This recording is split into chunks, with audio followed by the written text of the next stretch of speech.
Home for the National Football League. Sports Radio 810 WHB. Brought to you by Casey's Own CBD American Shaman. Come on into your local shaman store for a free sample of stress-sacking CBD. Everything is better with the feather.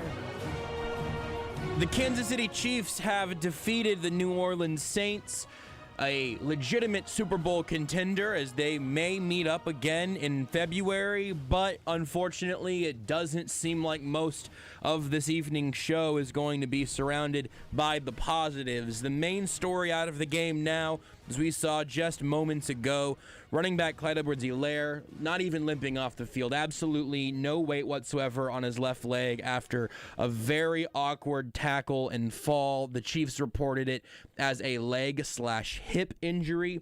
We will, of course, keep you updated on that over the course of tonight's show. I'm Joshua Briscoe, host of the Sports Radio 810 WHB postgame show, and we'll cover a lot of ground tonight. This game was really interesting for a number of reasons, on a number of levels.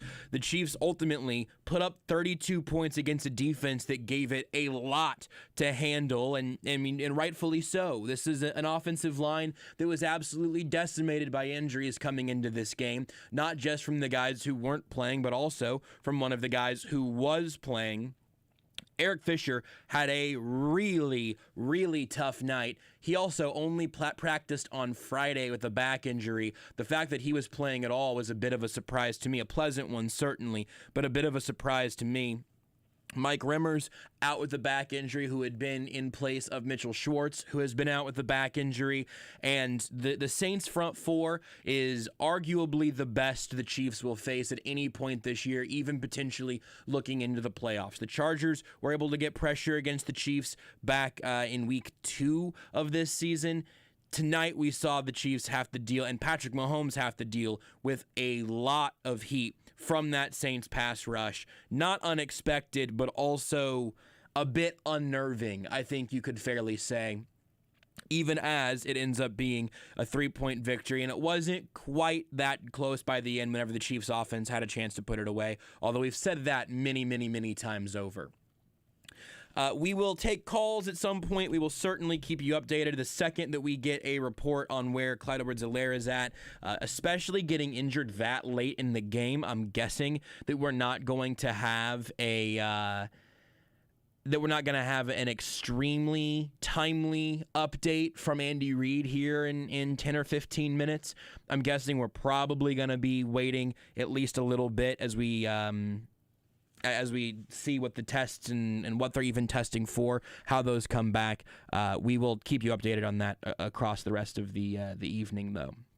Keeping an eye on Twitter, keeping an ear to the press conferences. We'll also hear from Sean Payton and Drew Brees. Brees in his first game back since breaking 39. I just saw a score update. Never mind. Not 39 ribs. That would have been a lot. Fracturing 11 ribs. And he comes back in this game today. Has a really rough start. Ultimately, the Saints offense gets going a little bit. Certainly challenges the Chiefs defensively in a number of ways. And ultimately, I don't feel terrible about 28 points. You have your non-offensive mistakes as well, where you have a free safety that probably should have been a touchdown. That certainly would have made things look a whole lot different. The Chiefs had a chance to take 7 points off the board with the interception that Tyrann Mathieu nearly had. And it's one of those games where I think you could really hone in on about a half dozen things. Again, though, right now, something that we're keeping a major eye on at the moment is Clyde Edwards-Helaire, his health, and what we hear whenever we hear anything, even if that's not coming around until tomorrow or perhaps later this week. I imagine that will be part of the evaluation over the course of the next several days. It's the Sports Radio 810 WHB post-game show. It's brought to you by the Missouri Lottery. Live wide open. Play the $5 Ride to Riches Scratchers game from the Missouri Lottery. Win up to $100,000 instantly.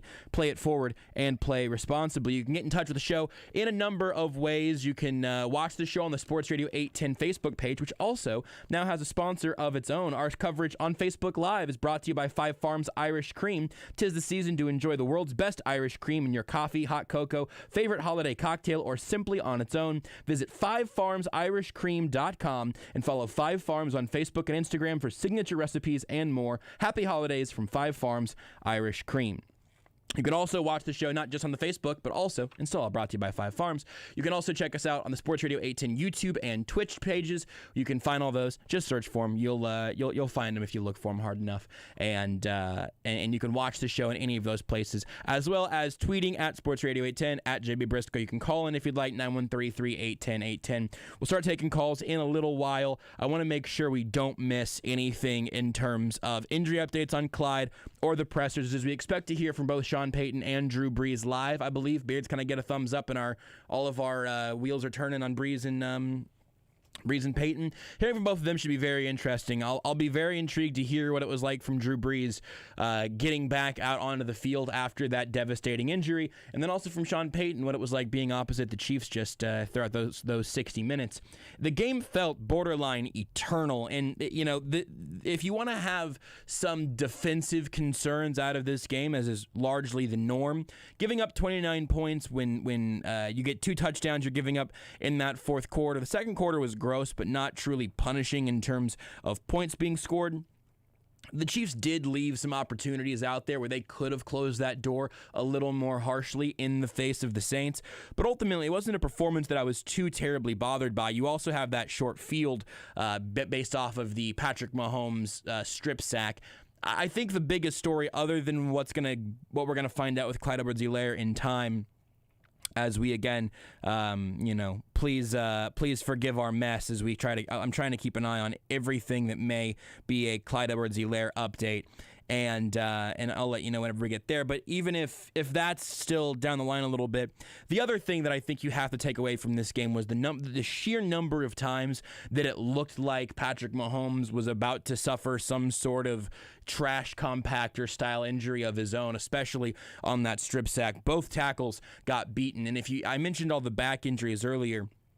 Andrew Wiley got the start at right tackle. He's usually the Chiefs' right guard this year. He kicks out to tackle. Stefan Wisniewski is active in this game and back on the active roster now permanently, I'd assume. He started at right guard. I'm not sure if he'll give that spot back up. I also don't know if Mike Rimmers is going to be back soon or not. He left the game with a back injury and didn't practice all week long. He was listed as doubtful on Friday. He was out by Saturday, so we'll have to keep an eye on where exactly that goes. But regardless, we didn't just see the third or fourth string right tackle in this game. We also saw Eric Fisher playing through a back injury of his own. Again, if he was fully healthy, maybe he would have practiced. Maybe he wouldn't have practiced still on Wednesday, but you would certainly expect anyone healthy to be practicing on Thursday for the Chiefs. It's just the best sign of if a guy is going to play or not. Is he practicing over the course of the week? And he wasn't. He got back out there on Friday, and the Chiefs put him out there because I'm sure they felt like they really needed him to be on the field. Your other options are Martinez Rankin, who has not had an active offensive snap yet this year since suffering. He hasn't had an active offensive snap since suffering his knee injury against the Titans last year. And then Yasir Durant is a rookie undrafted free agent from Mizzou who has shown up a couple of times stepping in whenever there have been injuries, whenever Rimmers has stepped out. And that's been a bit of an adventure. And I think the Chiefs felt like they had a little more trust in Wiley at right tackle, and then putting Wisniewski at guard makes all the sense in the world. I think the biggest issue tonight was, Wiley is a guard playing tackle for the most part, and he did a relatively decent job. At least a good enough job to get Cam Jordan to punch him out of frustration at some point and then get ejected. That counts for something. But he was okay with several misses, I would say, by the naked eye and on one watch and looking at the broadcast angles and everything. Eric Fisher also fell, I would say, in a similar. Whatever you think Wiley did, you'd probably put Fisher in a similar category. There were some messes and there were some misses. But I think the Chiefs had some relative confidence that duo was going to be their best chance, as opposed to trotting out an undrafted free agent who they would rather not have to put on the field until a later time, or putting Rankin out there who either by play or by health there's clearly some second guessing on, it seems, or just not total confidence. But that is going to be something that I think we're watching going into the rest of the regular season and perhaps even into the playoffs. I have no particular guesses as to when we might see Mitchell Schwartz again. The fact that Eric Fisher played today is a good sign, obviously. We'll see where Remmers ends up going. Just a lot of plates that the Chiefs are clearly spinning at this point. It's going to be very, very interesting to see how they cobble the offensive line together from this point forward. As of right now, the only guy off the top of my head here, the only guys that were on the starting offensive line at the beginning of the year who started in that spot today was Fisher and Austin Ryder. And Ryder lost his job or dealt with injuries or a little bit of both to Daniel Kilgore for a few games earlier in the year. Eric Fisher's the only guy on the line there at that left tackle spot that has been there every single week. The Chiefs have had just an absolutely devastating bad luck across the offensive line, even as, at least Fisher has still been there. Mercifully and largely because of Andy Reid and Patrick Mahomes, it hasn't jumped out and punched us in the face very often from the viewing perspective.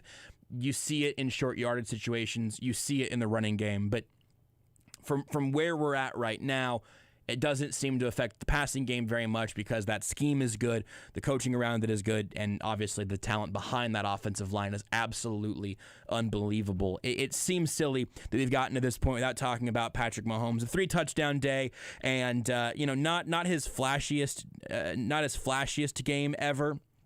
But he goes 26 of 47 for 254 yards, 3 touchdowns, gets sacked 4 times, no picks, although a couple times it was close. He lost the fumble, obviously, on the strip sack and actually fumbled it out of bounds, not a turnover, obviously, but lost the ball out of bounds earlier in the game as well. He also had a couple of excellent runs. He ended up having 7 carries for 37 yards. You have the pitch that turns into the Le'Veon Bell rushing touchdown, where Mahomes was clearly, he was running. I mean, it was a rushing attempt at that point for Mahomes. And then he lateraled it down the field a little bit in a way that you just don't see happen very often, especially in the pros. The offense, I felt like, given the limitations, did a pretty excellent job tonight. I know that there were a good number of times where there was a drop or a turnover of some sort, and it didn't feel like the Chiefs at their absolute best, because it definitely wasn't. It was messy. There was a lot of hitting of Patrick Mahomes. That's all hard to watch consistently. But ultimately, with the sort of short-circuiting unit in front of them, I think it ultimately ends up being a relatively impressive night for the offense, putting up 32 points with a battered offensive line against a really good Saints defense that was able to affect them without totally hampering them, which is what it takes to end up pulling one over on the Chiefs. Just goes to show once again how outstanding they are as a unit. They make merely good games barely crack through the surface, and I think this was a pretty excellent one, again, all things considered. It's a Sports Radio 810 WHB postgame show. It's presented by CBD American Shaman. When Kansas City scores, you score big at your local CBD American Shaman. Our team scores your percent off. They scored 32 points, so you get 32% off all day tomorrow. American Shaman, life is better with the feather. We'll hear from Sean Payton, Drew Brees very soon. No injury report yet. It feels like everybody's kind of dragging their feet into the pressers here today. So we will hopefully have an update on Clyde Edwards-Helaire relatively soon. And, of course, we'll get some amount of an update from them on the injury side. And then hopefully relatively soon we'll hear from Brees and Payton as well. But will be interesting to see sort of their perspective throughout this game. So, Sean Payton, I believe I heard the word coach down the line. Let's go to Sean Payton right now, live from the Superdome. Sean, do you think that... Just let me try. Go ahead.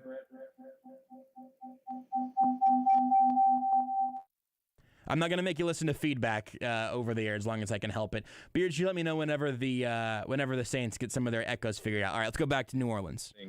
Those 4 weeks.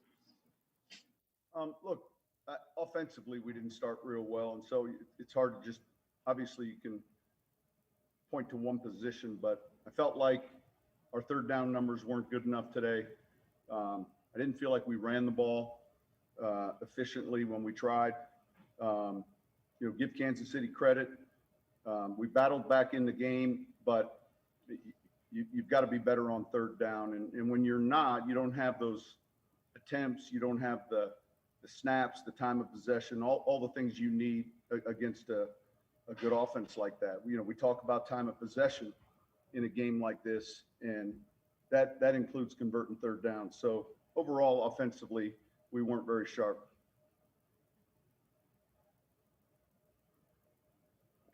What did you see on Cam's ejection there? Look, I just think there's that, you know, we talk all the time about playing with emotion, but not emotional. And you know, they're pushing back and forth. And I see what the officials saw, you know, they viewed it as a blow or a punch to the head. And we've just got to be smarter.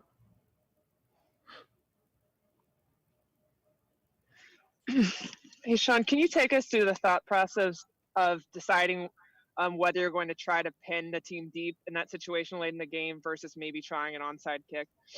Yeah, I mean, any statistical glimpse at it. I know we're playing a good offense, but 2 timeouts plus the 2-minute warning. You just, you know, you weigh the percentages, and we talked about it, but, you know, had we had no timeouts or been underneath the 2-minute warning, we probably would have went the other direction. But, you know, we have 3 chances to stop the clock, and we definitely felt that was the right decision. The sequence before halftime when the punt returner, Craig Robertson, comes up with that forced fumble and it goes out of the back of the end zone. What did you see there? And what did Alex Anzalone say to you afterward? Nothing, man. Guys are hustling after the ball. We're trying to recover it, and we got the safety. You know, we just didn't get the touchdown, but it was a good hustle play. You know, that can happen sometimes. Sean, what were your impressions of Patrick Mahomes going against him the first time? Well, look, there's so many things he does well. The biggest challenge is when he extends plays, and so a 2.5 or 3 second route turns into a 5 or 6 second route. That's challenging, and he does it so well to the right, to the left. You know, he's a fantastic player. How did the game plan change, if at all, today when y'all had to put Jameis on the COVID reserve list? Yeah, it's a good question. We took Taysom off of punt return.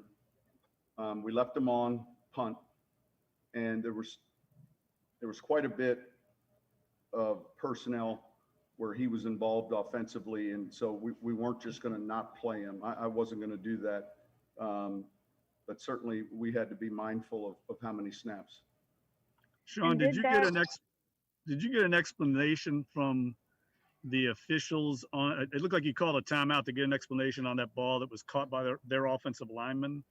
Yeah, so there are a couple things. Basically, I think they ruled it a forward pass. Penalty, obviously, that can't happen on 4th down. Had it been ruled a fumble, there's a chance the ball would have been back where it occurred. So there was obviously they didn't charge the timeout, but there was a pretty long delay just sorting it out. Ruling on the field was a forward pass, and that can't be advanced on 4th down to an ineligible player like that. So it stayed 4th down. If we wanted to challenge whether it was a fumble or not, we could have gotten the yards right there on 4th down, and they wouldn't have been able to punt, but we only had one little quick snapshot of it.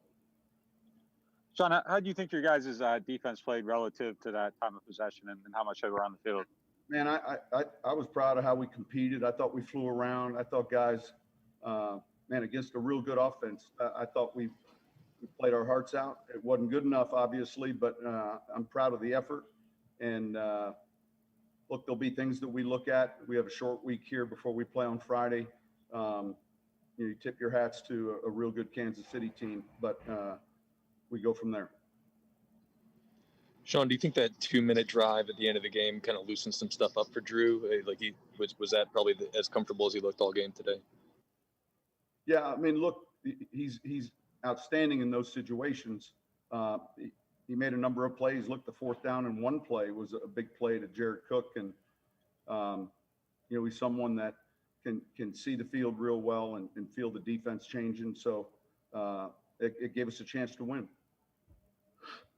Coach, very unlike Drew to go 14 out of 33 in a game when he's been over 70% 5 years in a row. What could you point to as far as a lack of cohesiveness on offense today with the receivers and him? Just rusty or what? Yeah, I think I already addressed that question.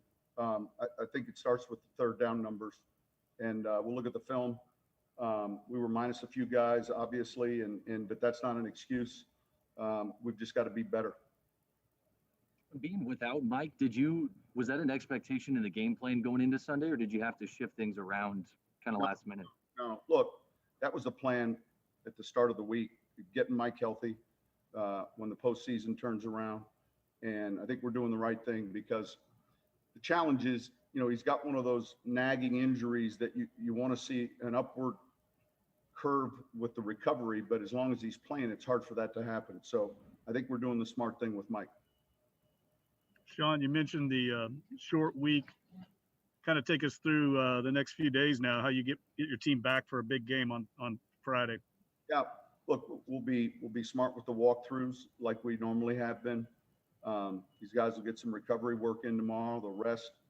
We'll come back and really monitor the snaps, as we get ready for a Friday game. But we played on short weeks before, and so we'll pay attention to our schedule. Sean, they ran 92 plays. Have you ever been in a game with 92 plays? Yeah, look, that's a lot, and that certainly when you finish one of whatever on 3rd down offensively, your time of possession. I mean, I can't tell you what that does relative to your snaps, and everyone will scream, you got to run the ball 30 times. It's impossible if you're not converting on 3rd down. All right, thank you, guys. There's New Orleans Saints head coach Sean Payton. A lot of talk there about their issues on 3rd down. That was certainly the case. A good handful of 3-and-outs from the Saints. That press conference is brought to you by Metcalf CarStar. If your vehicle gets sacked on the road, take it to Metcalf CarStar, the collision repair experts. They make it convenient and easy to get back on the road. Go to carstar.com and search for Metcalf CarStar. CarStar, relax. They'll take it from here. Quick update on Clyde Edwards-Helaire. A lot of things will not get answered until tomorrow, later in the week. But currently we know that he is negative across X-rays, so no breakage in anything there for Clyde Edwards-Helaire. Obviously, that's a great sign. We won't know, though, according to the Chiefs, if there's going to be anything that shows up in an MRI. Andy Reid has been a little bit kind of squirrely about the injury and what exactly they're going to say. So we'll hear from him directly a little bit later on, but he said Clyde got twisted up into the splits. The X-rays are negative, but we'll evaluate him as we go. He was later asked on a little more specifically, what is the injury that you're looking at right now? The Chiefs Twitter account tweeted out hip and leg. Reid has just said he got twisted up into the splits. He got twisted up into the splits and the X-rays were negative. He's sore in both legs. That could be groin issues. That could be, I hesitate to even speculate on what a hip issue like that would even look like. It could still be tendons in the knees, which is always scary because that's usually a year-round sort of recovery period. The fact that they were even looking at X-rays first is pretty interesting in and of itself, just to try to gauge that, that was a level of severity that they were looking into. I don't know how long it's going to be before we get really useful updates and we can start guessing on things like timelines and whatnot. This is me going into full sort of reckless speculation mode, but I'm just going to go ahead and throw this out there and you can do what you will with it. I'd have no interest in seeing Clyde on the field these next 2 weeks. I mean, as a minimum, it could all come back that he just had a hangnail and a cramp and I wouldn't be terribly interested in seeing him against the Falcons or Chargers these next 2 weeks. And if he can be healthy, remember, at this point, 3 weeks from now, because the Chiefs will have that first-round bye in the AFC as long as they don't lose both of their next 2 games at this point. Because by beating the Saints, obviously that was their biggest remaining challenge. The Falcons have looked all right here and there. The Chargers have their issues. So feels pretty safe to say that as long as the Chiefs don't lose at least that Chargers game, they'll end up holding on to that 1 seed. That should extend, really, if you think about it, as long as they can hold off against the Falcons and Chargers, that should extend the recovery time for hopefully, potentially Clyde, certainly for Mike Remmers, for Mitchell Schwartz. Maybe they're able to manage Eric Fisher a little bit differently, knowing where that's going to be. At the very least, it's an off week for everybody who might be dealing with their various issues at that point. So something that will hopefully come at a good time there for the Chiefs. Just waiting at this point for more information, honestly. Beards, let me know what's kind of going on right now. I think we should be hearing from the Chiefs relatively soon or Drew Brees relatively soon. Alvin Kamara is currently talking. I'm letting that record because we're waiting on Chiefs players. Okay, that sounds good. We'll probably play Kamara later on tonight. Kamara later. But we want to bring you the Chiefs live, absolutely. And right now, just nobody at the podium. Beards, thumbs up, thumbs down, sideways. Nobody yet. Okay, shaking your head is very confusing in that. Is that an answer there? Because it's sort of a double negative, but now we've gotten it figured out. I'm also not going to take calls until we get through some more Chiefs audio because I don't want to dump anybody off the phone lines because, Tyrann Mathieu comes to the podium. We might hear from Le'Veon Bell today. He got a lot of work later in the game. And actually, I can't remember which drive specifically it was, but there was a drive in there where Le'Veon Bell was making chicken salad, as they say. He got hit in the backfield a couple of times and was able to convert first downs. He ends up having that touchdown on the pitch downfield a little bit from Patrick Mahomes. So that was a nice effort from him. Obviously, we expect to certainly see even more from him in the days to come. Darrell Williams, once again, gets quite a few snaps. Not a lot of work in terms of actually having the ball and wasn't very productive when he did. But all just interesting sort of data points throughout this process. You heard Sean Payton mention third downs, and I want to give credit to the Chiefs' defense in this regard. Again, it wasn't a perfect game. It's very, very hard to play a perfect game, especially when you're playing a very talented offense like the New Orleans Saints. They forced a good number of 3-and-outs, held the Saints to a lot of failed third down conversions, and Drew Brees was 15 of 34. He hasn't been under 50% completion percentage in a very long time. I'm going to try to find that stat whenever we hear from somebody here in a little bit, because he's always absolutely at least just dead on target in that regard. I believe he was 0 for 6 to start the game. They ended up getting a few things going and being able to push on the Chiefs, defense a little bit. But I'll take the effort that we got from the Chiefs defense today. They were able to hassle Brees a little bit. Some great performances from guys like L'Jarius Sneed, who really, I said this much on Twitter. I'm going to make a comparison, and you guys can figure out if you like it or not. But there have been a couple of times where L'Jarius Sneed has made me feel things that I have not felt since Marcus Peters was in Kansas City, where you all of a sudden the dude is just between the ball and the receiver. You're not even sure if that was who he was supposed to be covering then. He's got a nose for the ball. I like that a lot. If you want to nitpick on Marcus Peters from his time here, he was, Sneed's more hard-nosed or whatever, that's fine. Also, Sneed gave up a touchdown. I believe it was his first given up touchdown in coverage this year in his rookie season. Certainly seems like a real gem in the fourth round. I'm willing to be at a point right now with L'Jarius Sneed where I do think this is legitimate and is going to continue to be a really nice piece for the Chiefs. You got good performances from Charvarius Ward and Bashaud Breeland. Breeland had a great pass breakup late in the game. And obviously, this was a Saints team that didn't have Michael Thomas. So we're talking about covering Emmanuel Sanders and Alvin Kamara and Lil Jordan Humphrey. His name is legit Lil Jordan, and I was learning about him earlier because he got called up from the practice squad. Jared Cook had 2 catches.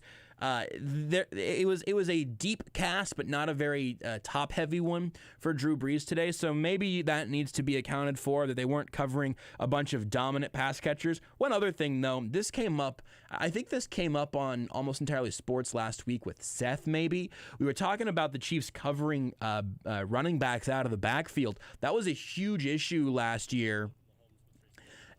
And this year it has not been an issue in any way whatsoever. It wasn't an issue with Alvin Kamara today, 3 for 40 there. And he had the 21-yard touchdown, but I'm not sweating about any of that. You hold Drew Brees to 15 completions in a game where they also only run the ball 17 times. I am perfectly okay with how that panned out. The Chiefs ran, you heard Sean Payton be asked about it. The Chiefs ran a million plays in this game.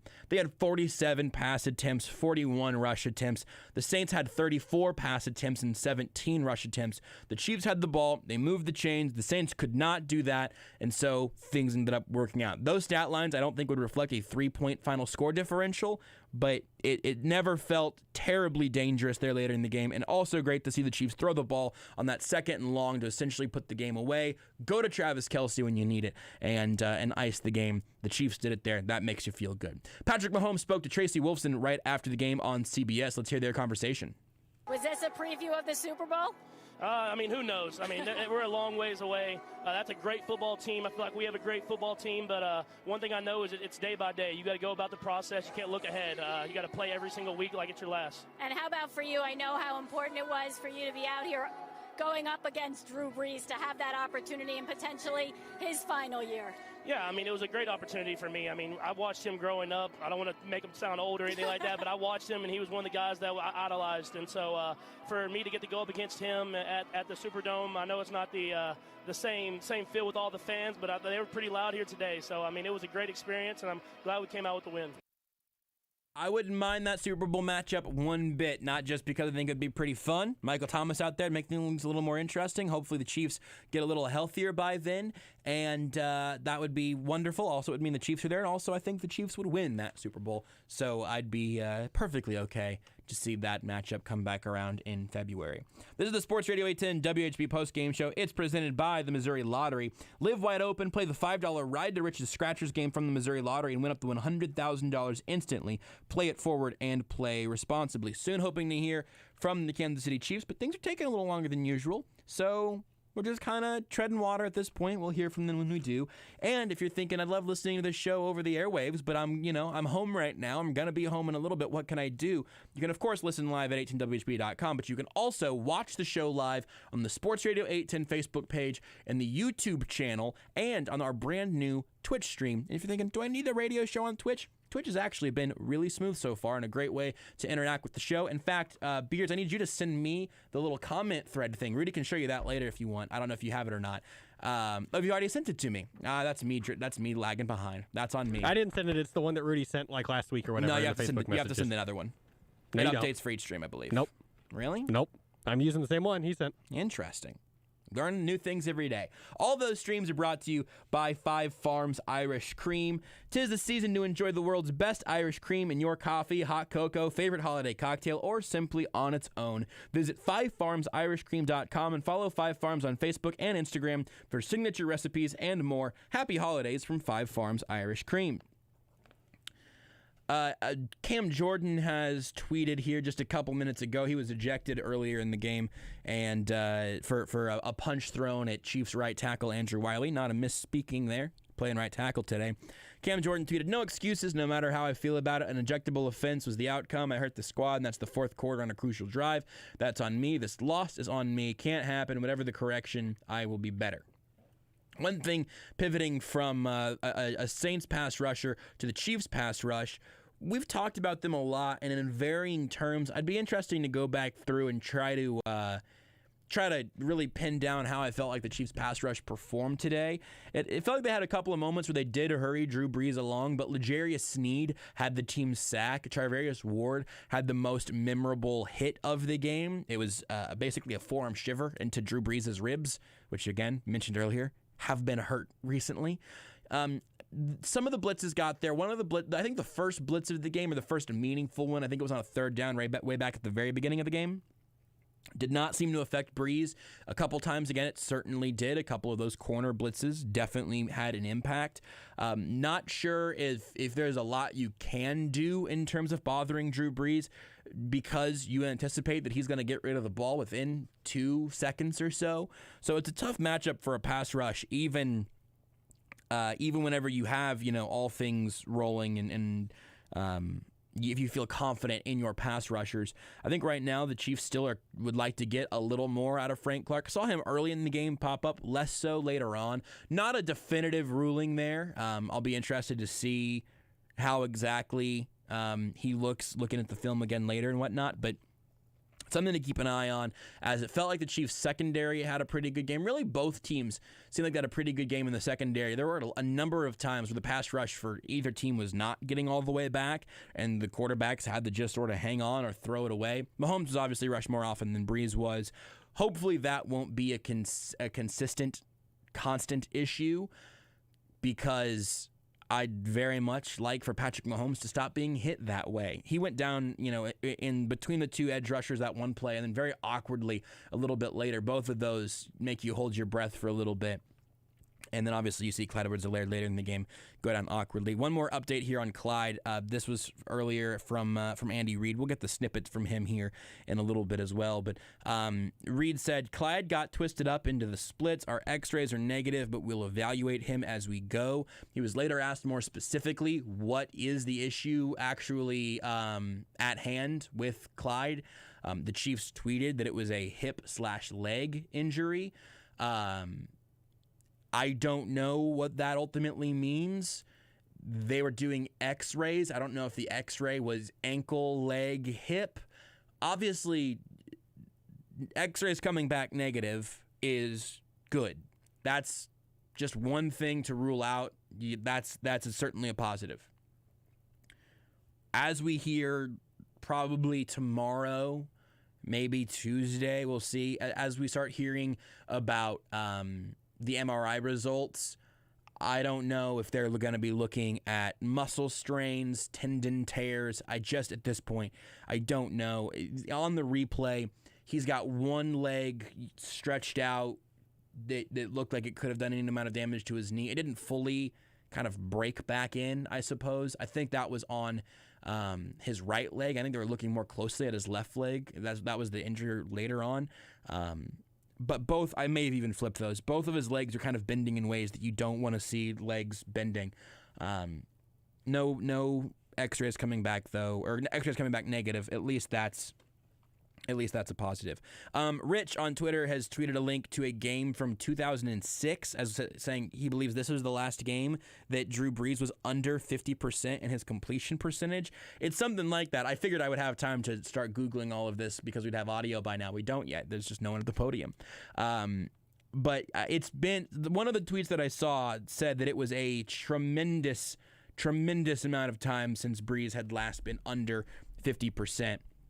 In fact, Beards, if you want to just sort of comb Twitter and just search the phrase Breeze 50%, something like that, 50% completion, I bet we'll be able to run into that tweet. I'll take a couple questions as well. I still need to pop open the Twitch and YouTube chat. We've got Facebook, and of course, you can tweet me at JB Briscoe. Mo Hawkeye has asked, worried about Clyde, but what about Bell? Maybe more important to the rest of the season, which we still had Washington on the practice squad. Good point on Washington. I don't think Bell came back in after the game, or in the game after he left with that injury. That was very awkward. He got face masked, but you start thinking about his neck. His head hit the ground pretty hard, and he kind of did the limp arms, limp hands kind of thing. He lost the ball in a way that's always very scary because you start worrying about just anything head-neck related, but he ended up popping up and walking off. I don't know if he got an injury designation after the game. He definitely didn't get one on, Chiefs social and whatnot. I don't think he ever even had, honestly, last thing I remember is I saw him on the sideline wearing his helmet. If you're even in the concussion protocol, someone takes your helmet away. So I think at this point you should feel pretty good about Le'Veon Bell. Obviously, losing Bell and Edwards-Helaire would have been tough. I think the offense will be okay with whoever ends up being in the backfield. We've seen Carlos Hyde has had a nice run with the Seahawks, and he was a training camp body for the Chiefs, not this camp, but last year. DeAndre Washington in Miami wouldn't be bad to have back, obviously. Darwin Thompson was dealing with an illness. He tweeted about missing football earlier today. I imagine we'll see him active again next week. He is still on the roster, although I need to find exactly what his designation was over the course of this week. So I'm trying to remember if he ended up being placed on any sort of lists or anything. I don't believe that he did, but I'll find that out for sure as well. Beards, what was the Drew Brees stat? This is from Randy Gisarelli. Excellent. 115 consecutive games. The last one was October 13th, 2013 against New England. Okay. There's also a fun little anecdote here at the bottom. Patrick Mahomes, in case you were wondering, has had a completion percentage above 50% in 50 consecutive games, the 8th longest streak of all time. Wow. The reason his streak is only 50 games is because he has only played 50 games. Unbelievable. That's bonkers. But so it's 2013 was the last time Brees was under 50%. I'm guessing from that stat I read earlier, he's probably only been under that mark maybe once or twice since 2006, if that's correct. But 2013, absolutely bonkers. Wow. Darwin Thompson was an inactive today. So I don't know what the seriousness of his illness was, but he's on the active roster, but was inactive today. So I imagine that we'll see him back in the active roster. Darrell Williams has still gotten a lot of snaps, specifically whenever it's a relatively obvious passing situation and they want a little more help offensively protecting Patrick Mahomes, which makes a lot of sense, especially with the performance we saw from the offensive line today. So it wouldn't surprise me to see Darrell continue to get more work, and then Le'Veon Bell probably picks up the majority of Clyde's remaining carries. Edwards-Helaire had 14 carries today for 79 yards, a couple of nice sort of good chunk runs. I think ultimately if Bell is healthy and if Williams can be good enough, especially in the obvious passing situations, maybe we see Darwin Thompson get a few more touches again, and the Chiefs are going to very kindly but firmly ask that he holds onto the ball as tightly as possible. And I think we're going to see at some point, if that is the case, we're going to see Darrell make a nice play and a short yardage run. We're going to see Darwin Thompson have a nice run that goes for 17 yards and a touchdown in the red zone, and we'll all feel pretty good about that. So we will hear from Le'Veon Bell today, and in fact, very soon, the Chiefs running back whose role may be increasing, Le'Veon Bell, live from New Orleans. Matt McMullen. Go ahead, Matt. Hey, Le'Veon. I was curious at the end there, a chance to seal the game for the Chiefs. Was that the kind of moment you envisioned when you came here? Yes. I was glad, the coaches and, my teammates kind of looked at me for to close the game. And, I was glad I was able to go out there and do it. Those guys up front did a great job today. We was challenged with a good defensive front. So those guys handled it well. It was a great team effort today. The next is Sam Mellinger. Go ahead, Sam. Hey, Le'Veon, sort of related. These are very related, actually. You guys had some success in short yardage. It seemed like, I don't have the numbers in front of me. It just seemed like you guys were more successful in those situations. Curious what you attribute that to, and also sort of you just mentioned the tough defensive front. What's required when you face a unit like that? Attitude, obviously knowing going into a game like that, those guys can be tough up front. They're really stingy in the run game. I think the week before they kind of gave up a couple 100-yard runners. So we knew they would come in with the motivation to stop the run and not allow that to happen again. And we had to come in with the right mindset, knowing that we got to get the job done wherever we need, whether we got to throw it, whether we got to run it. Today, really in the second half, we was called upon to run the ball a lot. I think the guys up front did a tremendous job of moving guys off the ball and creating lanes for me, 25 and 31, to get in some lanes and make some plays. We're going to take four more, going right down the line, starting with Mick. Go ahead, Mick.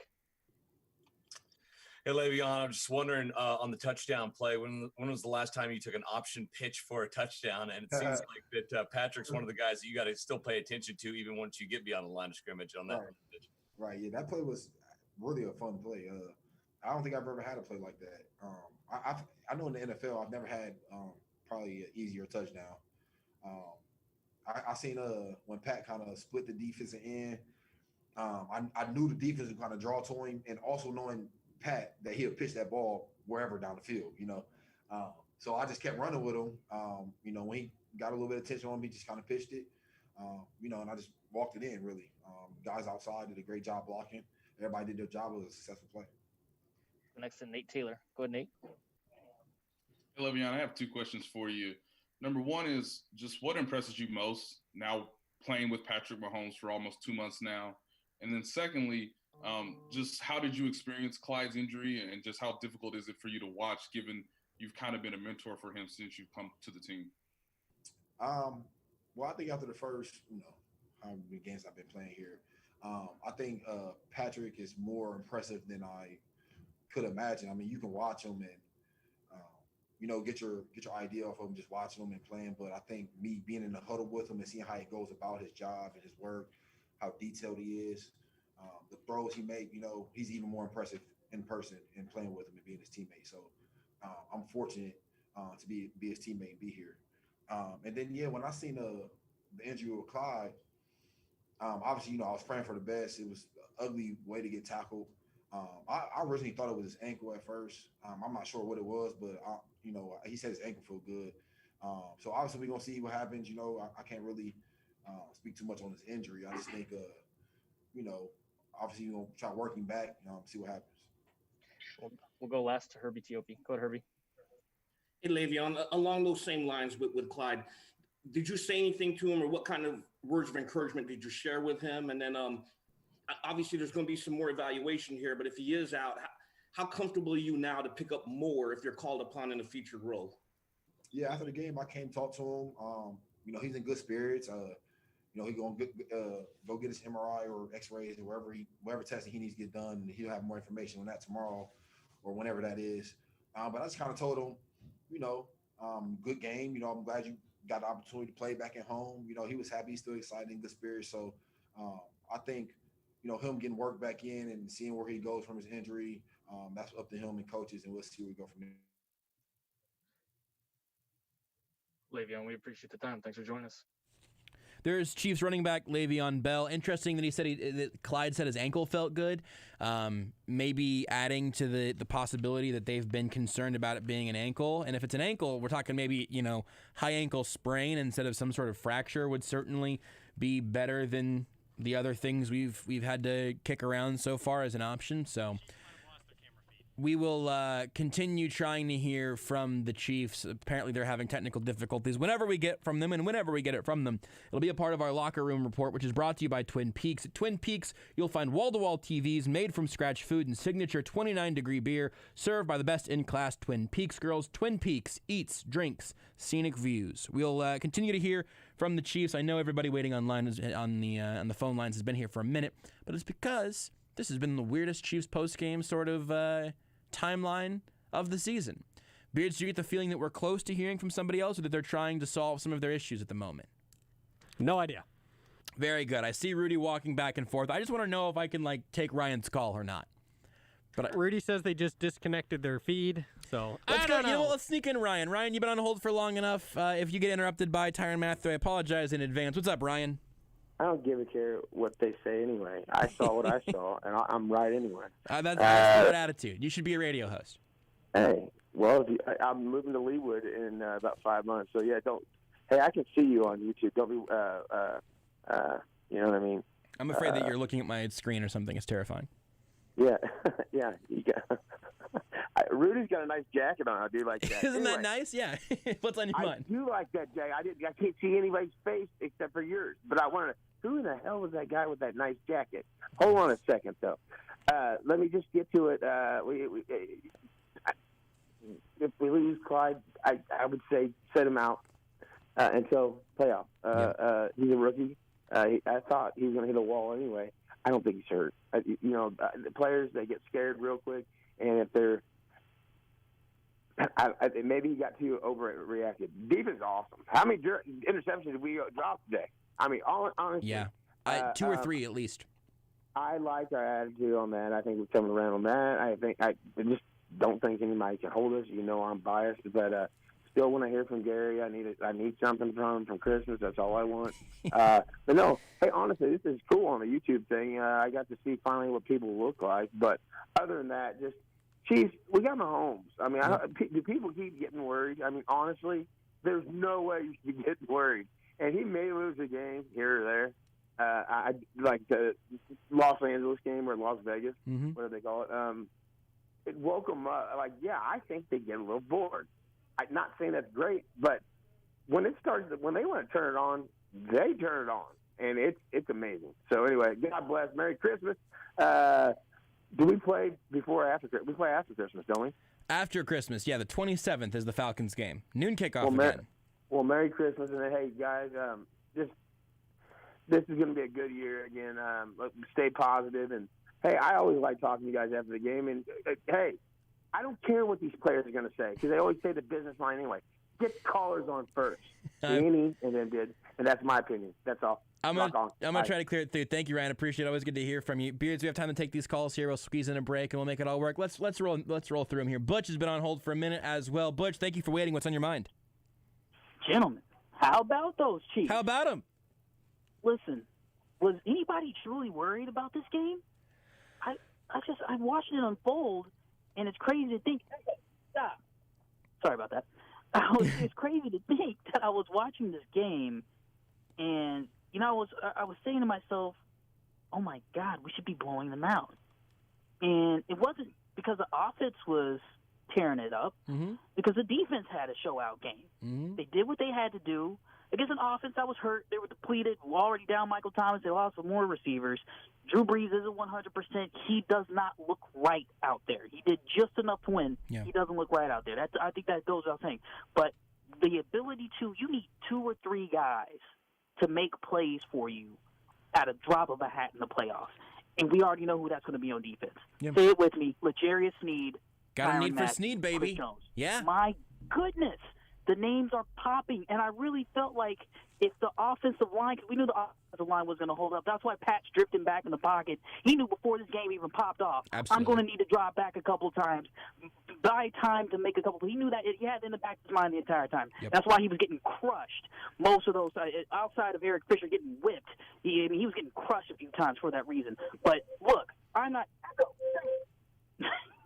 Won't get off the line with this. Playing this team, if other people who didn't watch this game are going to watch it, see the end score and be like, look, it's the Chiefs, man. I already knew that was going to happen.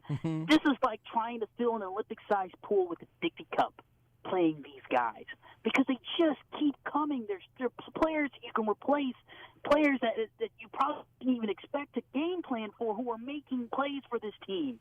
Can you savor the flavor with me? We're going back to the Super Bowl, guys. I think you're right, Butch. I appreciate it as always. Let's take one more call before we hit the break here. JT's been on hold basically since the start of the show. JT, how you feeling? Like same old. It feels to me like, I've heard Patrick Mahomes described as a cheat code, and he really is the cheat code. It's bizarre. If Patrick Mahomes declares in 2024 as an independent, do you think both of the other parties should just shut down? I think that he would carry Kansas and Missouri by an unforeseen margin. Yeah, I know you're right there. I think he might carry the rest of the nation because I spent a lot of time in North Carolina and Nevada, and pretty much everybody here loves to watch him. Yeah. It's just amazing the amount of people that love to watch football because he's playing. Yeah. And then lastly, on a more serious note, are we at the point where the next game doesn't matter and they can rest everybody? I believe so. Yeah. Actually, I believe that's the case for the Falcons game, but not yet the case for the Chargers game, which would correct. They could take off week 16 and then play again in week 17 and then take off the next week and then have the playoff game. That's actually a very weird little circumstance they're in now that you mention it. Yeah, and I kind of hope they do. I really hope that we don't see Patrick Mahomes in that week and that we don't see any of the starting offensive linemen that are ailing. Yeah. And we just let Henne go out there and take some bullets. Yeah, that's actually, you know what, JT, I'll say I don't expect Andy Reid to do that for any number of reasons, just because that, I don't know, it doesn't seem like something Andy Reid would do. I don't know why. I'm not even sure I have a good reason for that, but that's very interesting. Appreciate the call as always. Thanks, guys. One more reminder, you can watch the show as pretty much everyone has mentioned. It's great so far. You can watch the show on the Sports Radio 810 YouTube, youtube.com/users. user/810WHB, twitch.tv/sportsradio810, facebook.com/sportsradio810 as well. And you can tweet us at sportsradio810 at JB Briscoe on Twitter. And we'll I got the chat opened up, especially later in the show. We'll take more chat questions from YouTube and Twitch, and hopefully get some more Facebook comments in the fold as well. We'll also hear from the Chiefs very, very soon. We will continue the Sports Radio 810 WHB postgame show whenever we come back. It's brought to you by CBD American Shaman. Free CBD samples every day. You're listening to live postgame coverage on Kansas City's home for the National Football League. Sports Radio 810 WHB. Let's face it, we're all ready for 2020 to be over, and at Reid Buick GMC, we want you to end 2020 on a high note. With employee pricing for everyone on GMC Sierras, Terrains, Acadias, and Canyons. As always, you can reserve your new GMC wrapped in plastic with your name on it straight from the factory. And as an added bonus for 810 listeners, mention 810 and receive your first 3 years maintenance free. Call 816-436-6300 or go to reidbuickgmc.com today. Hi there, Gary Giles with Giles' Jewelry. Everybody knows Giles' Jewelry is the place to buy an engagement ring. Thousands of diamond rings, quality second to nobody. Come on into Giles' 95th and Antioch, right in front of the big high B. Giles' Jewelry, we're the jewelers you'll recommend to your friends and family. Giles' Jewelry, for the best that's yet to come. Tired of searching for sports updates in different places? The Xfinity Sports Zone gives you the ultimate sports hub experience, where you can find games, news, and highlights all in one place right on your TV. Follow the teams you love across your favorite sports. You can even use the voice remote to access stats and scores. With the Xfinity Sports Zone, everybody wins. Now that's simple, easy, awesome. Go to Xfinity.com, call 1-800-XFINITY, or visit a store for details. Restrictions apply. Requires Xfinity TV service with X1. The Sports Radio 810 fan shop is up and running just in time for the holidays. Head over to 810WHB.com/shop to find the perfect gift for the KC sports fan in your life. Whether you need something for mom, dad, grandma, or grandpa, the 810 fan shop has a large selection of styles, colors, sizes, and designs. From hoodies to crew necks, t-shirts, long sleeves, and more, there's truly something for everyone on your Christmas list. The Sports Radio 810 fan shop online at 810WHB.com/shop. At Central Bank of the Midwest, we are focused on building strong communities across Kansas City. I'm Bill Ferguson, President and CEO. Our strong roots began more than 100 years ago in the heart of the Midwest and continue today across 5 states and 67 communities. Central Bank of the Midwest brings you the best of both worlds, a strong community bank with the resources and technology to deliver a legendary banking experience. Central Bank of the Midwest, strong roots, endless possibilities. Member FDIC, Equal Housing Lender. Call Bob Hamilton, Plumbing, Heating, AC, Rooter, and Electrical. Did you know your heating system can lose 5% efficiency every year? Call us today and get a $49 system check, and we'll give you a Google Home Hub absolutely free. What? That's a $139 value while they last. How's that for peace of mind? Better call Bob. Bob Hamilton Plumbing, Heating, and AC. Call 888-4BOB. Remember 913. Visit Shane Company for easy last-minute gifts, wrapped with a burgundy bow and ready to give. We have fine jewelry in every price range, made to last a lifetime. Our diamond necklaces, earrings, bracelets, and rings have extraordinary sparkle and brilliance and make a great holiday gift. Our vibrant rubies and sapphires will add color and sophistication to any jewelry collection, and our hoop earrings are also a big hit. Come in and browse our large selection. Let our friendly and non-commissioned jewelry consultants help you find the perfect gift, or shop online now to get it in time for Christmas. There's a wonderful joy in giving and receiving a gift of fine jewelry from Shane Company. Now you have a friend in the jewelry business. Shane Company and ShaneCo.com. Open weekdays 9 till 9, Saturday 10 till 8, and Sunday 11 to 5. WHB Kansas City. It's time for the Chiefs Drive of the Game. Brought to you by One Request, a Kansas City company making car shopping easy. Stop searching site to site and avoid the numerous calls and emails from sellers. Search less, find yours at onerequest.com. That's a real call. Mahomes keeps it. Now pitches. Bell. Touchdown, Kansas City. Look how far down the field Mahomes took it before he pitched the football. No, they'll go for two.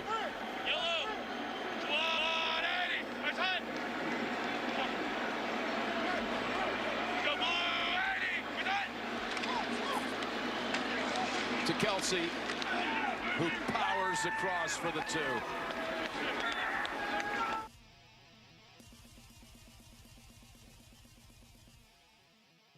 That's our drive of the game. The touchdown was remarkable. The 2-point conversion after made it an 8-point play.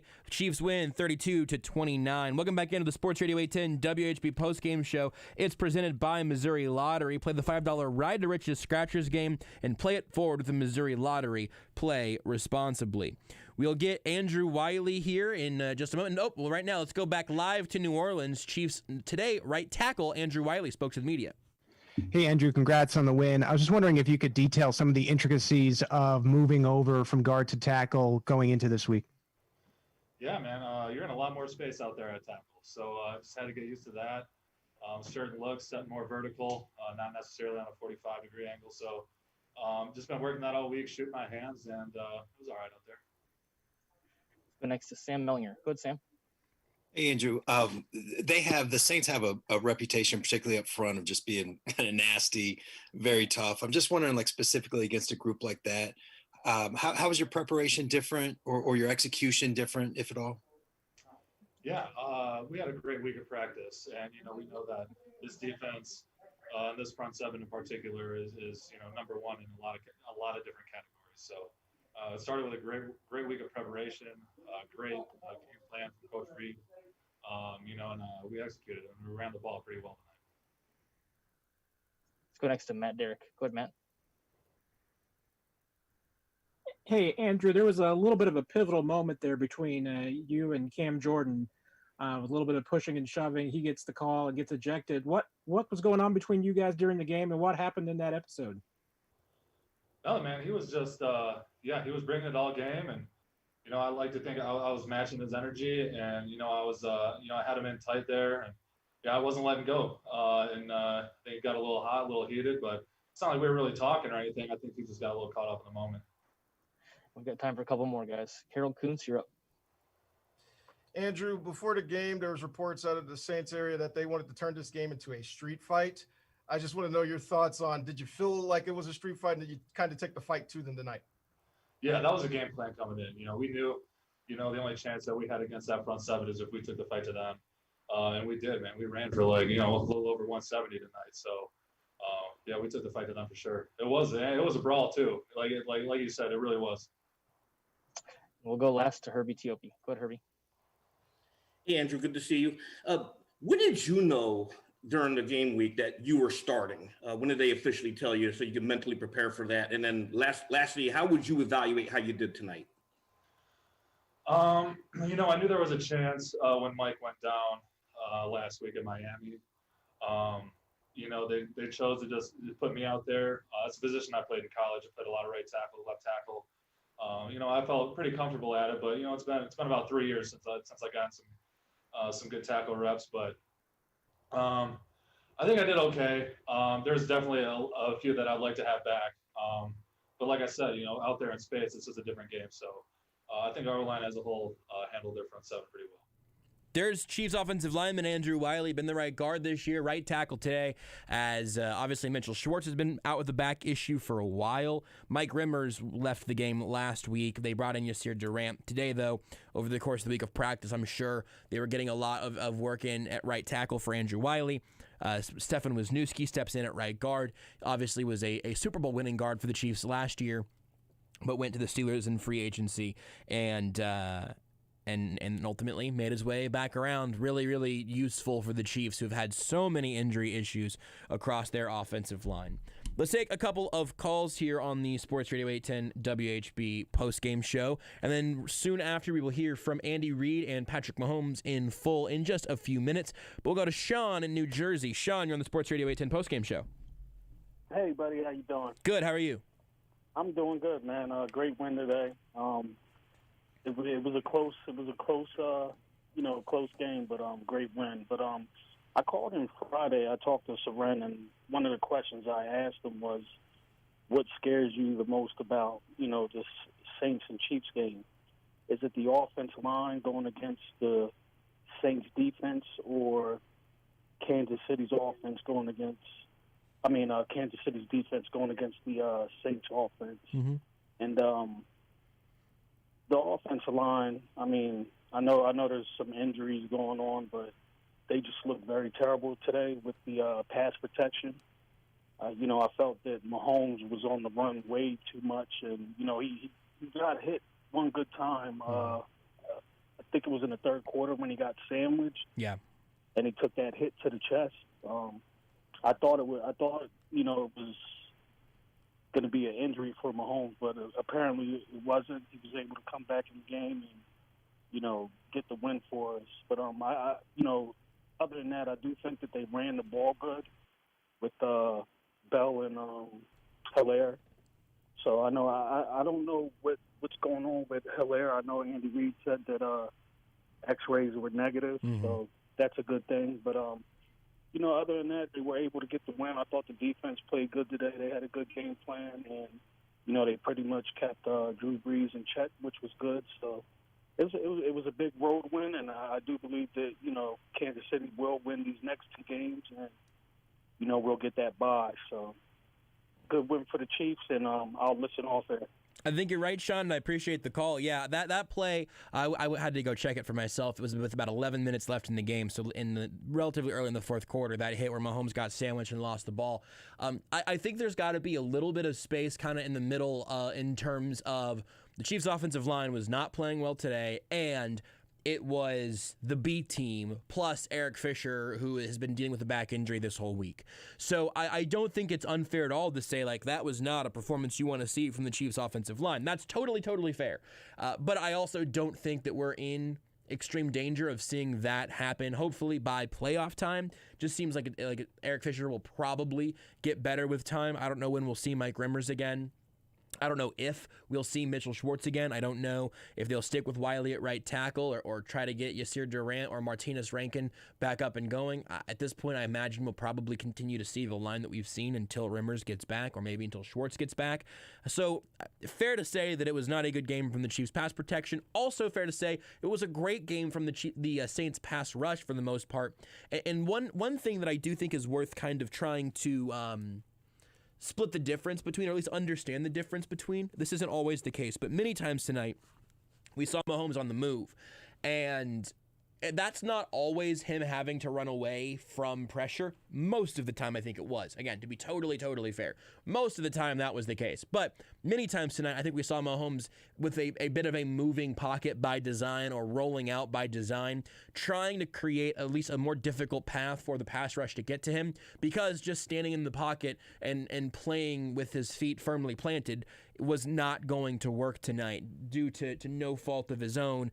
That's just where the offensive line was at. So I'm nervous about that going forward, but I think we have to assume that line's going to get healthier and that they will not play another pass rush as good as the Saints, but certainly something to keep an eye on. And you're right, a very good win that the Chiefs now are undefeated, 8-0 this year on the road. Very impressive to go handle business in New Orleans that way, with Breeze being back, of course. Take another call. Chris, you're on Sports Radio 810. Hey, Josh. First off, thanks to all three of you for doing this and also posting the Almost Entirely Sports things on the podcast. It's really helpful for me. Thank you, Chris. From home.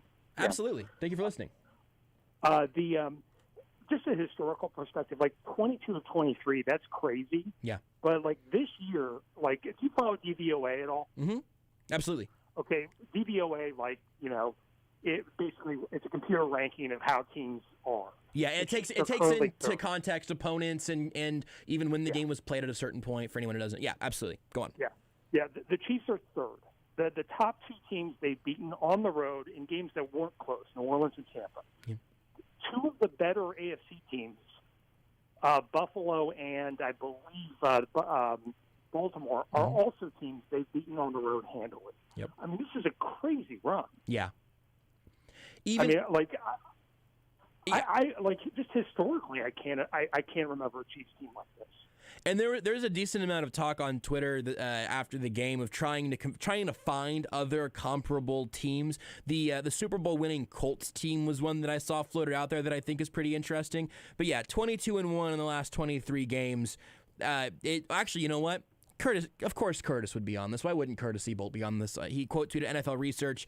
The 08-09 Colts, 06-07 Patriots, 03-04 Patriots, and then you're at the Niners, Bears, and Dolphins from the previous 3 decades. Those are the only teams that have been on a run like that, and it feels like the Chiefs should have that should not be ending anytime soon for them. It's unbelievable. Yeah, I can't imagine the Falcons or Chargers being this. Yeah, I can't either. Anyway, have a good night. Thank you, Chris. Thank you for listening. Thank you for the kind words about the podcast and everything as well. Really appreciate that. Matt Verderam, our friend from Fansided, has tweeted that Chiefs running back Clyde Edwards-Helaire will have an MRI tomorrow, per source, while X-rays were negative. Imagining, I assume that means the imaging. Imaging will determine the extent of the damage. So the MRI is going to determine really what's going on with Clyde. Good that the X-rays were negative, but still a lot to be figured out here in the days to come. We should get some news tomorrow, apparently, according to Matt Verderam. This is the Sports Radio 810 WHB postgame show. It's brought to you by the Missouri Lottery. Live wide open. Play the $5 Ride to Riches Scratchers game from the Missouri Lottery and win up to $100,000 instantly. Play it forward and play responsibly. Also brought to you by CBD American Shaman. Free CBD samples every day. Andy Reid will be on whenever we come back here on the Sports Radio 810 WHB postgame show. Chiefs postgame. Brought to you by Casey's Own CBD American Shaman. Come on into your local shaman store for a free sample of stress-sacking CBD. Everything is better with the feather.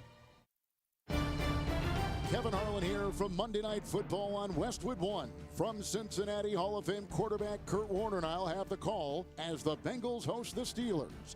Ben Roethlisberger and Pittsburgh are 11-2, but coming off 2 consecutive losses. Can they get their season back on track?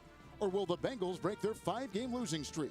Join us to find out on Monday Night Football. Monday Night Football on Sports Radio 810, presented by the University of Kansas Health System and Premier Mazda. This is for the men who never settle. The ones who refuse to let happy hour end without squeezing in one more round. The type of guys who would rather sweat from unspeakable places than stop eating the spiciest wings on the menu. And the men who still chuckle when they order their wings bone in. This is the Lodge mentality. This is Twin Peaks. Who wants to settle for a single TV? With more TVs, bigger screens, plus our fabulous scenic views, there's more to watch at Twin Peaks.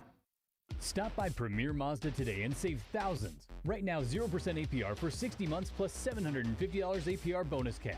And no payments for 90 days on any new 2020 Mazda. Premier Mazda is the 2019 President's Club winner and the largest Mazda dealer in KC. Right now, it's the Kickoff to Savings event at Premier. Get 0% financing for 60 months and no payments for 90 days. And take advantage of the Kingdom bonus when you mention this ad. Find out why Premier Mazda is Kansas City's best. Right past State Line and 135th or at PremierMazdaKC.com. The Chiefs are ready to run it back. What a play by Mahomes! And Sports Radio 810 WHB is your home for the NFL playoffs. Wilson throws for the end zone. Metcalf has it. Touchdown, Seattle. We'll bring you live coverage of all the action from the wild card round to the Super Bowl. Touchdown! That's it! That's it! Your home for the NFL playoffs. Sports Radio 810 WHB.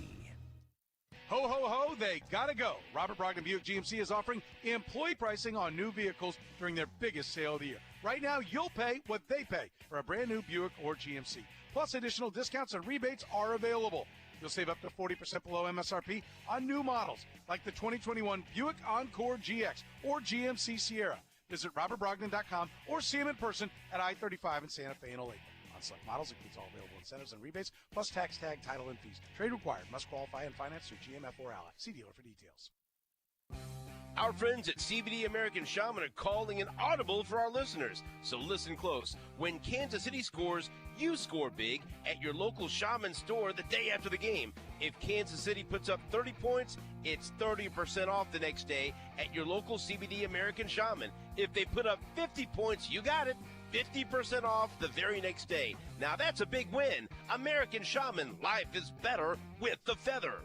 Ryan Lawn & Tree was recently voted the best landscaping company by KC Magazine. Winter is the best time to complete your outdoor projects so that you can enjoy your breathtaking outdoor oasis this spring. We specialize in projects that include outdoor kitchens, patios, pergolas, outdoor lighting, sunrooms, decks, and much more. Our designers are ready to create an outdoor living space that is uniquely yours. Kansas City owned and operated since 1987, Ryan Lawn & Tree is the company for all your landscaping needs. Visit us at ryanlawn.com today. Stephen St. John here from our friends at CarStar, the auto body repair experts. Nobody wants to deal with the hassle of getting your vehicle fixed after a fender bender, but if it does happen, be sure to call CarStar. CarStar has 14 locally owned and operated collision centers around the KC Metro. They are the experts. They are iCar Gold and OE certified, and they have the highest customer service ratings in the city. If you get in a wreck, call 1-800-CARSTAR or go to carstar.com. CarStar, relax. They'll take it from here.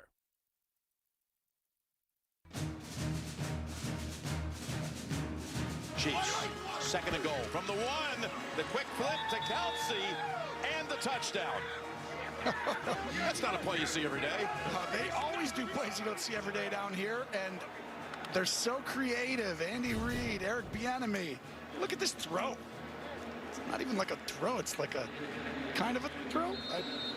It's just like a little chest pass from basketball. You just don't see that. You know what? That's pistol Pat Mahomes. Pistol Patrick Mahomes right there. Hey. The key drive of the game brought to you by LMC Truck. LMC Truck offers quality parts and accessories for Chevy, GMC, Ford, and Dodge trucks, SUVs, and vans. LMC Truck, keeping generations on the road. You had the touchdown there from Travis Kelsey, and every single week the player of the game could probably be either Patrick Mahomes or Travis Kelsey. Today, our player of the game is Travis Kelsey. It's brought to you by Bud Light. Football is back, and Bud Light is with you all season long. Bud Light, the official beer of your Super Bowl champion, Kansas City Chiefs. Kelsey continues to be on an incredible run. Not a huge number of yards tonight, 8 receptions for 68 yards and a touchdown. Not a ton of yards from Patrick Mahomes either, 254 yards passing in the game from Mahomes, but still another impressive performance. And whenever you need Travis Kelsey, whenever you need 8 yards, 12 yards, whatever, you go to Travis Kelsey, and he's simply going to be there. It's one of the more remarkable things in the sport going on right now, and I just don't think we can talk about it enough, that Travis Kelsey is always there. It seems like he's always open. It seems like he is nearly unguardable in an almost literal way, and it's an absolute joy to watch. Are we good to go to Andy Reid here, Beards? Excellent. Let's go ahead and do that now. Let's hear from the head coach of the Kansas City Chiefs, Andy Reid, giving an injury report and the opening statement on Clyde Edwards-Helaire's injury. So as far as injuries go, Clyde got twisted up into the splits. Right now the x-rays are negative, but we'll just evaluate them as we go. Emmanuel Smith tweaked his hamstring. So that's kind of where we're at right now. The guys that didn't play, I'm thinking about Rimmers with the stinger and or the back pain, that whole deal. And then Darwin Thompson was ill. So and then Damian Wilson with the knee contusion.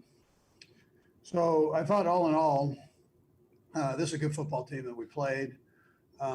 We had ups and downs. We had opportunities. There were things where we were just off a tick or, on the offensive side. Defensively, I thought we played good football. The last drive, I'd exclude that for, we'd probably like to have a couple of those back. But I just felt like, all in all, we started the game fast defensively, and I thought we just bared down on them, and that was impressive, and it carried through really for the 3 quarters and most of the fourth. So I had asked the guys, talk to them just about the four good quarters of football, and when you're playing one of the top defenses in the league offensively, you got to bear down. Everything's not going to be pretty, and so you got to stay with it, trust each other, and go. So I thought we did nice there. Special teams, with the exception of D-Rob's fumble, I thought we did did some good things. I mean, he has some good snaps on the offensive side, but probably shouldn't have handled that one right there. So 10 seconds left. So other than that, again, we keep moving. So try to keep moving forward, try to keep getting better as we go. And the bottom line is we won the football game against a good football team. Sean does a heck of a job here. He's right. I mean, that counts, right? And that's something that we talked about many times over. Not every game is pretty. This one was, I think, relatively pretty in a number of elements. Obviously, again, the offensive line was a struggle, and I'm sure Andy Reid will talk about that here momentarily as well. But he was also given a little follow-up question on what exactly the injury to Clyde Edwards-Helaire is. Well, he got stretched. I think you probably saw that where he did the splits, and his leg is sore. Both legs are kind of sore, but he's going in evaluation right now. He already got the x-rays done, and those were negative. Just the words used there, I think, are really interesting and somewhat encouraging. He got stretched. He's really sore. That's not, you don't say someone's knee got stretched or that their knee is sore. And also, especially, it seems like we've gotten to a point with ACL, MCL, PCL, stuff like that gets usually pretty easily, it's usually diagnosed relatively quickly because I think the athletic training staff kind of knows what it is. If you've got some sort of muscle strain or a sprain of some sort, it might be a little more complex. At the very least, we don't have a definitive answer as to what's wrong with Clyde Edwards-Helaire, what injury he suffered today, which, again, I imagine that if it was a catastrophic knee injury, we probably would know by now. I think, knock on wood, salt over the shoulder, hopeful and doing some speculation. But I think this might be one instance where no news is good news, at least in terms of the x-rays being negative, and it wasn't extremely evident that he had torn an ACL or whatever. Usually that starts coming out about now. So the MRI tomorrow will obviously still be really important. Maybe getting stretched out ends up being some sort of major muscle tear, right? And that's certainly on the table still at this point. But the official word as of right now, he got, this doesn't sound very official is why I'm chuckling, twisted up. He got stretched. He's sore. But the x-rays are negative, and anything that involves him playing football again 3 or 4 weeks from now would feel like a pretty big win in terms of the severity of his injury based off what it looked like whenever he went down. Beyond that, there was some talk we heard from Andrew Wiley about this being a pretty tough game, the Saints wanting to bring a particular attitude to this matchup, and Reid was asked if he felt like they needed some extra toughness today to win this game. Yeah, I think so. I felt like that. Just a resiliency, I guess, a mental toughness, and where things just weren't going, whether it was drops or we weren't quite able. We had guys open down the field, we weren't quite able to get to them, and we got linemen playing in different spots and all those things, and not excuses. There's no excuses with it, but there's a point where you just have to bear down, and things are going to happen, and you got to go. And so I thought the guys did a heck of a job of that. They didn't let it bog them down mentally. If they got beat, they got back on the horse and kept going, tried it again. So I appreciated that part. I mean, yeah, that tracks. That's all well and good. So let's, you take the toughness aspect and whatnot, feeling like you're able to hang in a game that was a bit of a street fight, as the Saints said they wanted to make it. Nice to see the Chiefs have a game with that kind of attitude, I suppose, against a very good opponent, come out victorious. Nothing wrong with any of that. Obviously, the offensive line is one of my biggest stories out of this game, where they just came in absolutely battered. Reid was asked how the O-line performed with all the injuries and how they ended up moving everybody around. Well, I mean, listen, we scored points and against a good defensive front. I mean, you're talking about one of the best defensive fronts, if not the best, right there. So statistically, and I thought we ran the ball efficiently, especially the second half, and we threw the ball well, and with the exception of a couple of blitzes they had, they got us on the one at the end there, but we were pretty clean for the most part. There were a couple where they got the quarterback, but fairly clean. Yeah, I think that's fair. The one thing there that I'd mentioned earlier and would mention again now that I think Reid kind of touches on, there's a little bit of a grading on a curve there. If you got the exact performance tonight that you got from your fully healthy Week 1 starting line with Eric Fisher, Kelechi Osemele, Austin Ryder, even Laurent Duvernay-Tardif, or even after you opted out, Andrew Wiley, and then Mitchell Schwartz, with all those guys at full health, I think you'd be saying like, that's not an ideal performance from that group. This was not that. This was them making do with what they had, and it definitely could have been significantly worse. They ran the ball all right. The run blocking was not substantially worse than it's been to this point in the year, which has been relatively rough. And they moved Mahomes around because Andy Reid and Patrick Mahomes knew they knew what they were going to be working with tonight, so none of this should have caught them off guard or anything. I don't think it did, for the record. And they made it work with what they had. The offense also, again, kind of came with an extra little bit of physicality from some perspectives. Andy Reid talked about that element of the offense earlier today. Yeah, listen, I thought they were real physical too. I agree with you on that. They're backs to the wall, so they know that. You got two teams that need to win football games right now, and but I thought our guys bowed up and did a nice job. I mean, be able to run the football like we did and throw the ball like we did. And, we had a couple more opportunities that we let get by us. So I thought the guys did a nice job. Clyde Edwards-Helaire just tweeted, all the prayers are felt. If I could respond to everyone, I would. So grateful to have such an impact. But y'all know what run through my veins. # run it back. # Louisianimal. # Mamba mentality. So nothing, specific there from Clyde Edwards-Helaire. I don't think that he knows much more than we know at this point in all likelihood, just as we're waiting to see where exactly his injury leads him. But that was just a moment ago from Clyde Edwards-Helaire. Back to Andy Reid here. They've closed out several games now late. They basically do nothing but play close games at this point. We always talk about them playing weird games. They play only close games at this point. Just to run down the list here momentarily.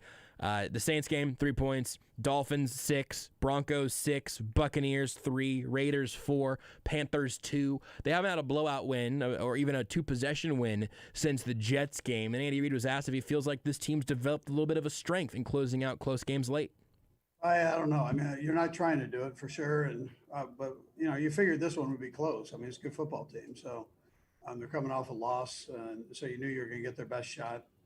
Like we have with most of the teams that have played us. I mean, they've bear down and given us what they've got. So I'm proud of our guys for staying mentally strong and working through everything.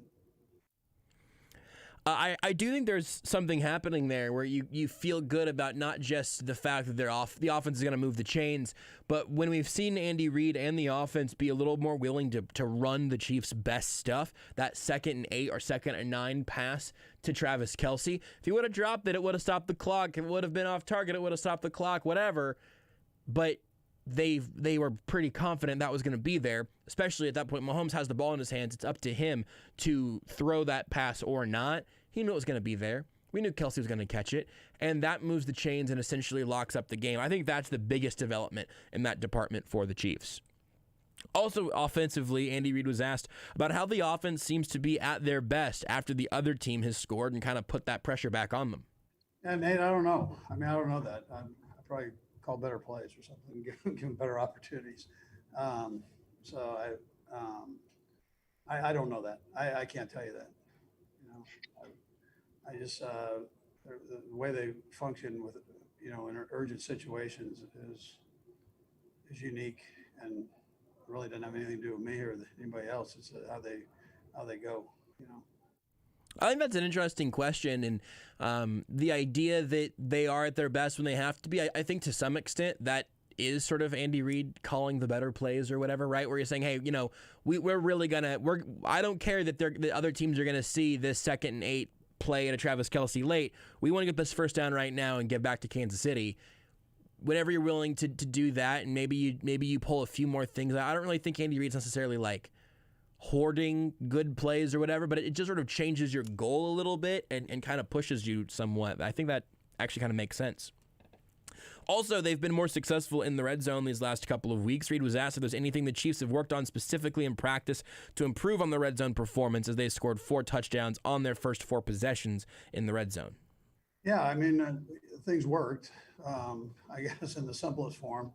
And, you know, we were able to capitalize on it. I wish we would have gotten a touchdown the last one, but it worked out the ones before. And I thought the guys did a nice job with execution, and Pat made some real nice plays. And you know, I thought the O-line controlled the line of scrimmage down there very well.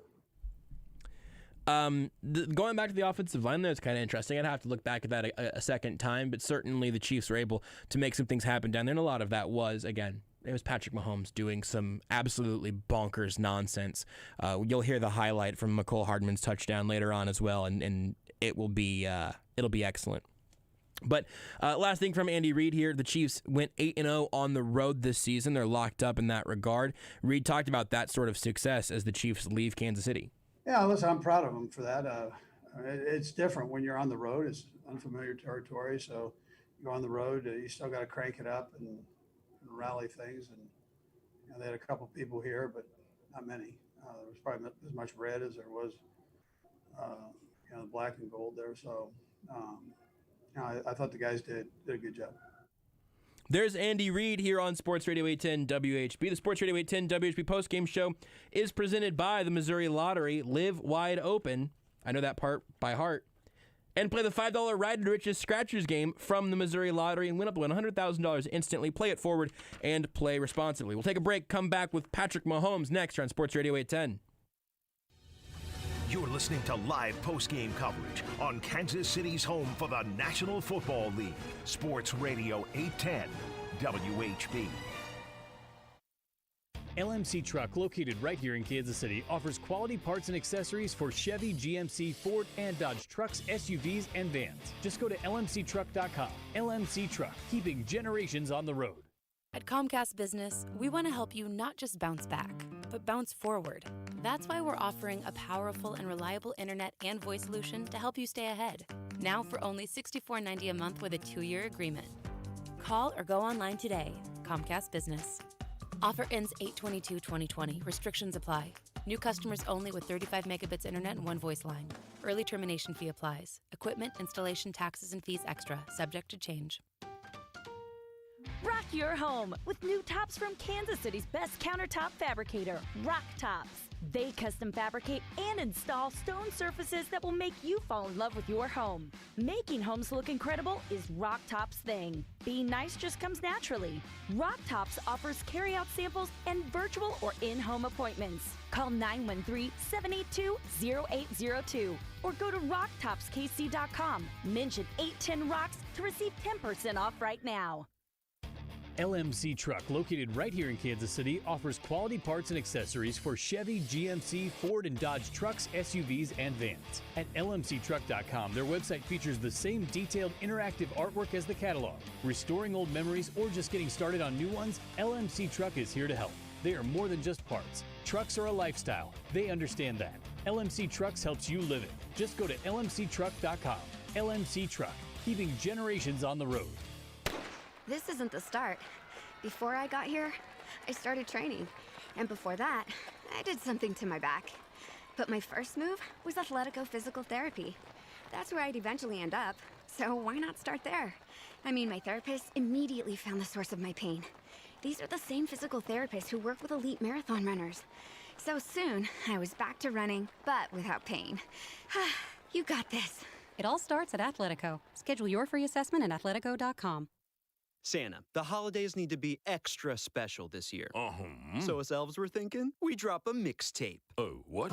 Ditch your old Yuletide tunes and come mingle with Kringle. Santa's doing a different kind of rapping this year, and his lyrics are fresher than the first bite of a candy cane. Or we just give everyone holiday scratchers. Yeah, that makes more sense. Don't reinvent the holidays. Gift holiday scratchers from the Missouri Lottery. Play responsibly. This holiday season, your Kansas City Acura dealers are supporting Patrick Mahomes' charity, 15 and the Mahomies. Test drive any Acura before December 31st, and they'll make a donation for every test drive, and you'll be entered for a chance to win a Patrick Mahomes signed jersey. They're offering the best deals of the year on every Acura in stock, including the 2020 MDX with 0.9% APR financing for qualified buyers. It's the Season of Performance event at your Kansas City Acura dealer. APR ends January 4th. PMC edition excluded. See dealer for details.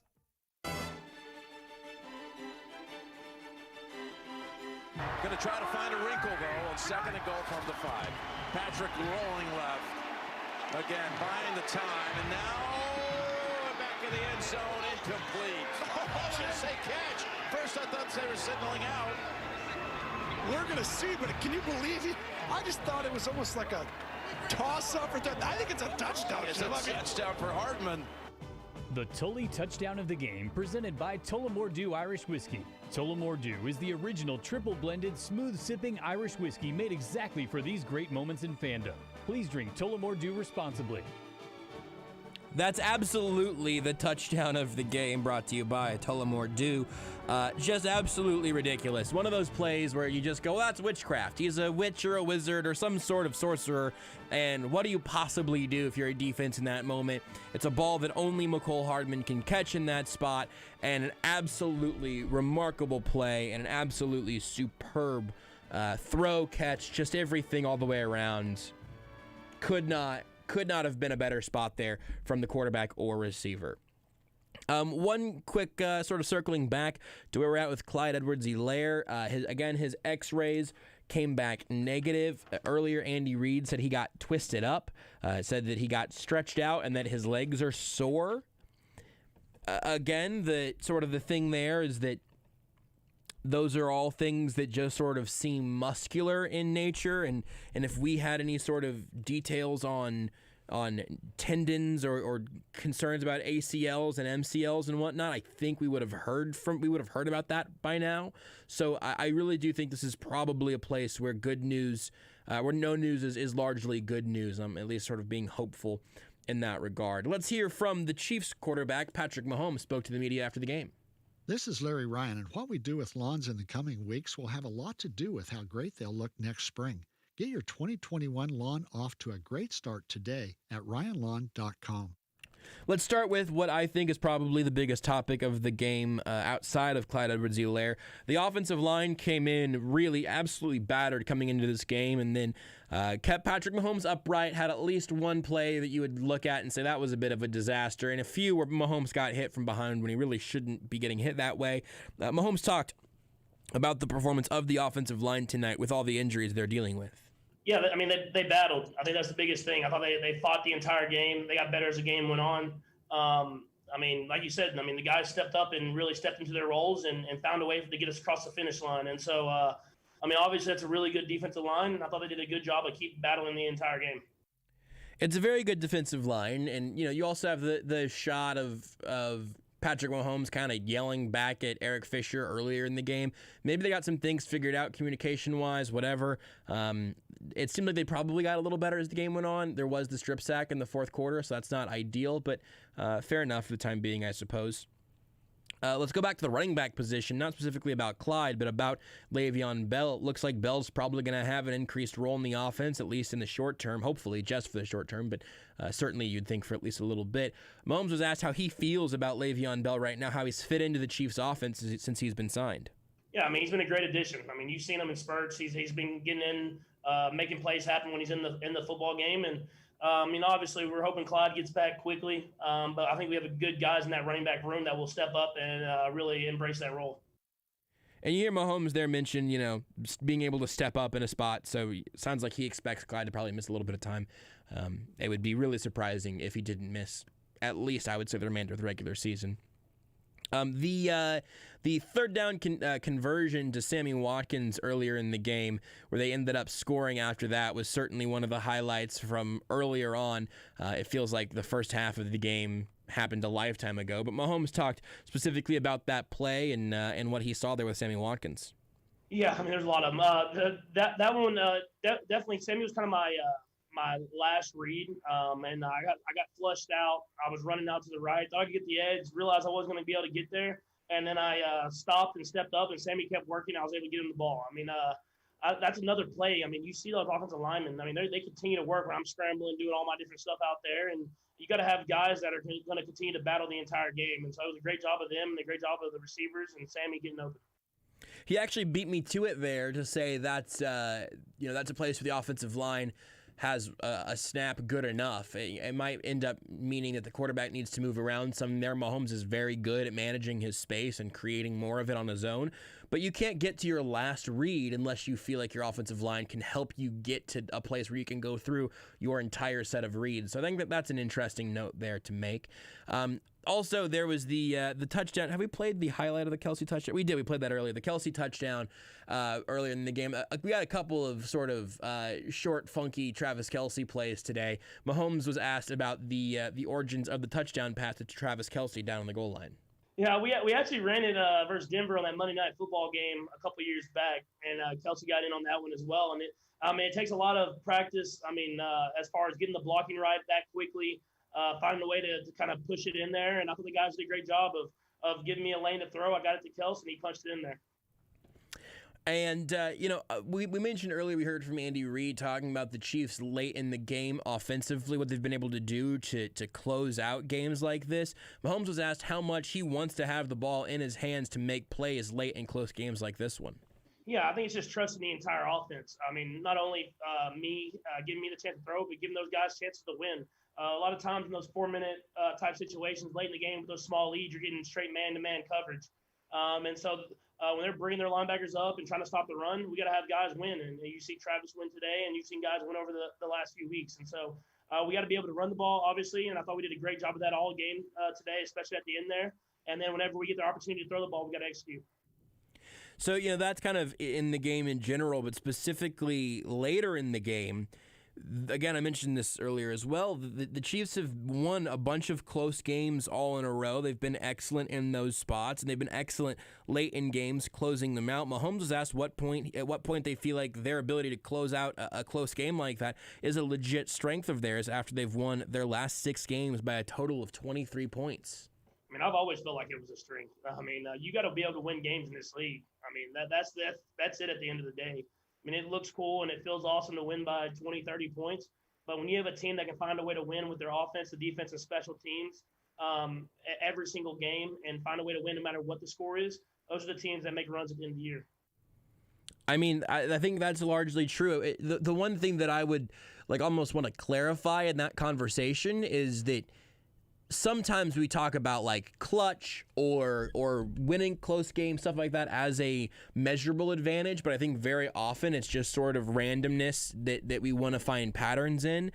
The Chiefs are just really good all the time, and so you see them be great late in the game. It feels even more meaningful than them being great in the first or second quarter, but they're just an absolutely excellent offense where whenever you let them do all the things they want to do, they're going to make you pay for that. Also, I think that's a conversation to be had about the Chiefs' red zone offense. They had success in the red zone today, as we mentioned earlier. Mahomes was asked what went right in their favor once they got inside the 20. Yeah, I mean, it's just execution. Being able to run the ball and then executing. And I thought we did a good job of both of those in the red zone today. And when you play defense like that, there are going to be few opportunities, and you have to make sure you execute when you're down there. And so I thought the guys did a great job of executing the game plan. The coach, Bieniemy, and Coach Reid called great plays, and we ran the ball whenever we needed to.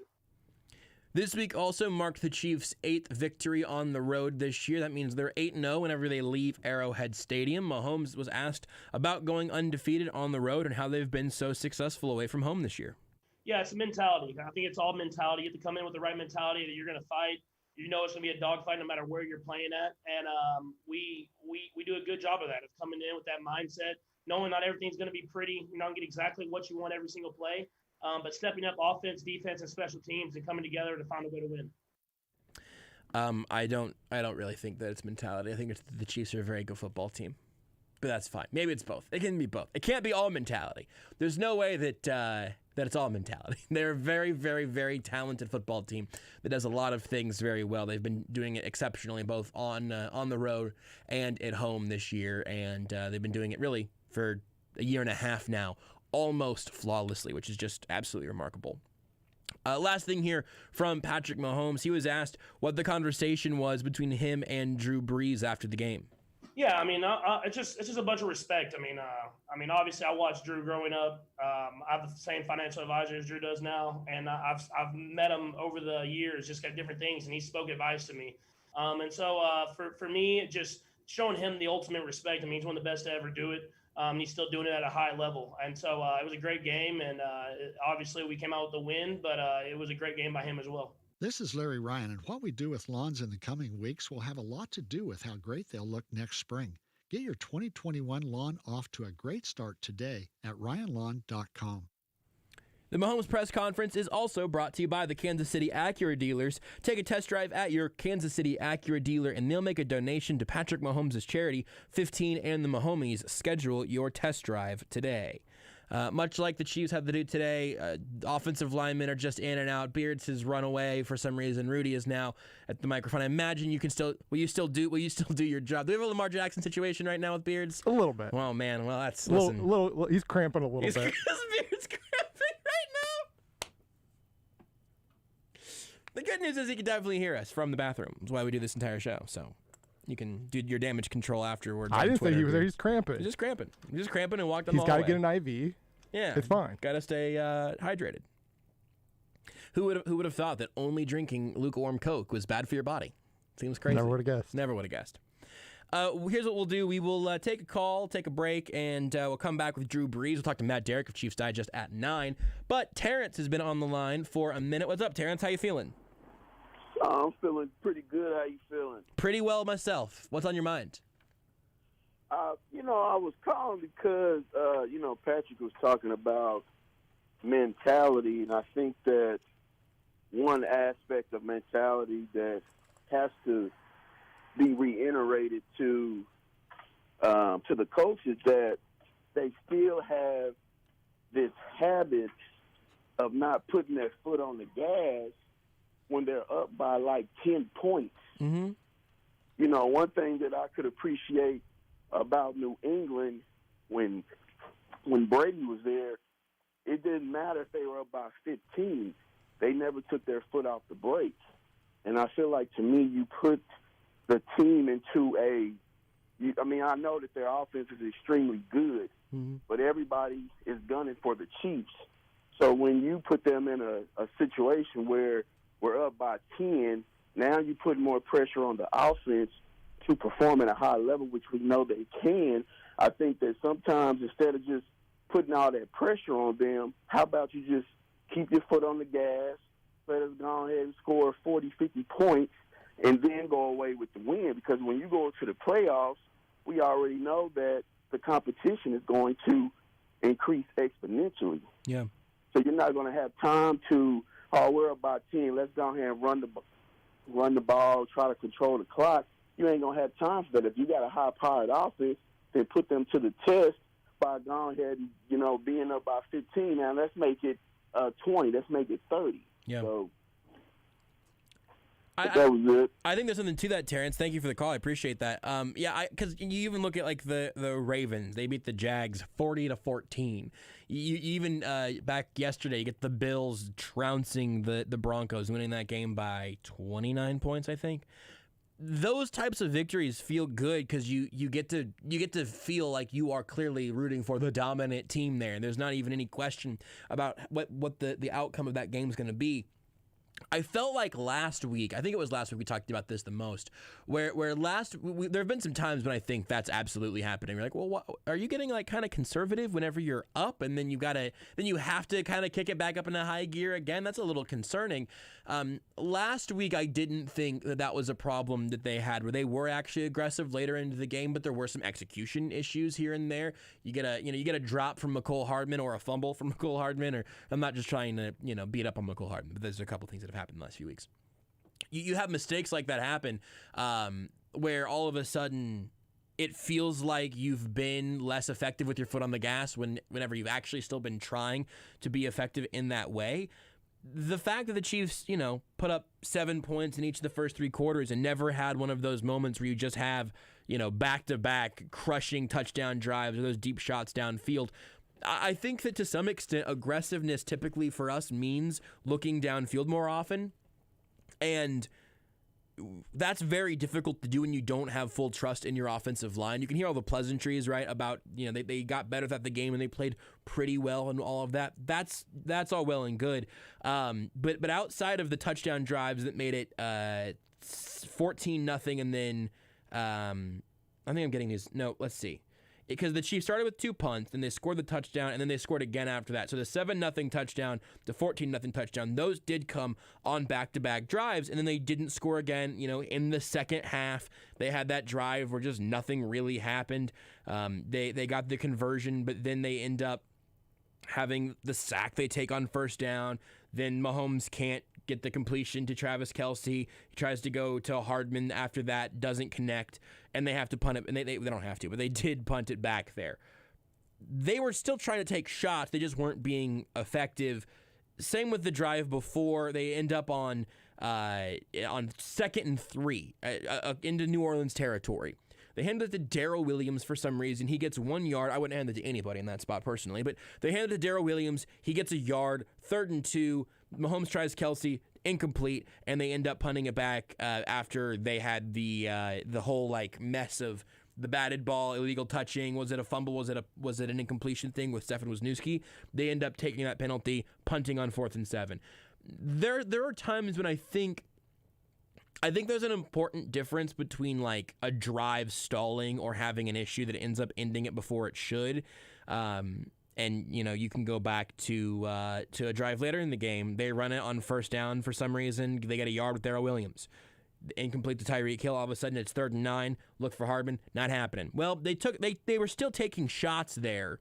They just weren't landing. And I've been very, very interested over really the last couple of years at trying to pinpoint where it feels like they throttle back a little bit and where it feels like they just aren't executing sometimes. The outlier, though, to the last caller's point, is that whenever you're successful pushing the ball downfield whenever you absolutely need to, that makes you wonder why you're not. Are you getting lucky when it's more important? Or is there something that you're not latching on to whenever it's not as vital and you could basically end that game in the 2nd or 3rd quarter? I think it's a really interesting topic that we're going to continue to get a lot of mileage out of as a conversation point, because I don't think we're going to get a straight up and down answer for it anytime soon. This is the Sports Radio 810 WHP Postgame Show. It's presented by the Missouri Lottery. Play the $5 Ride to Riches Scratchers game and play it forward with the Missouri Lottery. Please play responsibly. Also brought to you by CBD American Shaman. When Kansas City scores, you score big at your local CBD American Shaman. Our team score is your percent off. They scored 32 points, so you get 32% off all day tomorrow. American Shaman, life is better with the feather. We'll take a break. We will come back, and you know what we're going to do? We're going to hear from Drew Brees. We'll take a break, come back with Drew Brees next here on Sports Radio 810. Call Bob Hamilton, Plumbing, Heating, AC, Rooter, and Electrical. Did you know your heating system can lose 5% efficiency every year? Call us today and get a $49 system check, and we'll give you a Google Home Hub absolutely free. What? That's a $139 value while they last. How's that for peace of mind? Better call Bob. Bob Hamilton Plumbing, Heating and AC. Call 888-4BOB. Remember 913. Stop by Premier Mazda today and save thousands. Right now, 0% APR for 60 months plus $750 APR bonus cash. And no payments for 90 days on any new 2020 Mazda. Premier Mazda is the 2019 President's Club winner and the largest Mazda dealer in KC. Right now, it's the Kickoff to Savings event at Premier. Get 0% financing for 60 months and no payments for 90 days. And take advantage of the Kingdom bonus when you mention this ad. Find out why Premier Mazda is Kansas City's best. Right past State Line and 135th or at PremierMazdaKC.com. Our friends at CBD American Shaman are calling an audible for our listeners. So listen close. When Kansas City scores, you score big at your local Shaman store the day after the game. If Kansas City puts up 30 points, it's 30% off the next day at your local CBD American Shaman. If they put up 50 points, you got it. 50% off the very next day. Now that's a big win. American Shaman, life is better with the feather. It's football season in Kansas City, and that means it's ring season. So as KC hunts for another championship, there's no need to hunt for the best tasting light beer in town. You can run it back this season with the great taste of Miller Lite and enjoy greatness on the football field and in your beer. the official great taste of football in Kansas City. Miller Lite. Please enjoy Miller Lite responsibly. Miller Brewing Company, Milwaukee, Wisconsin.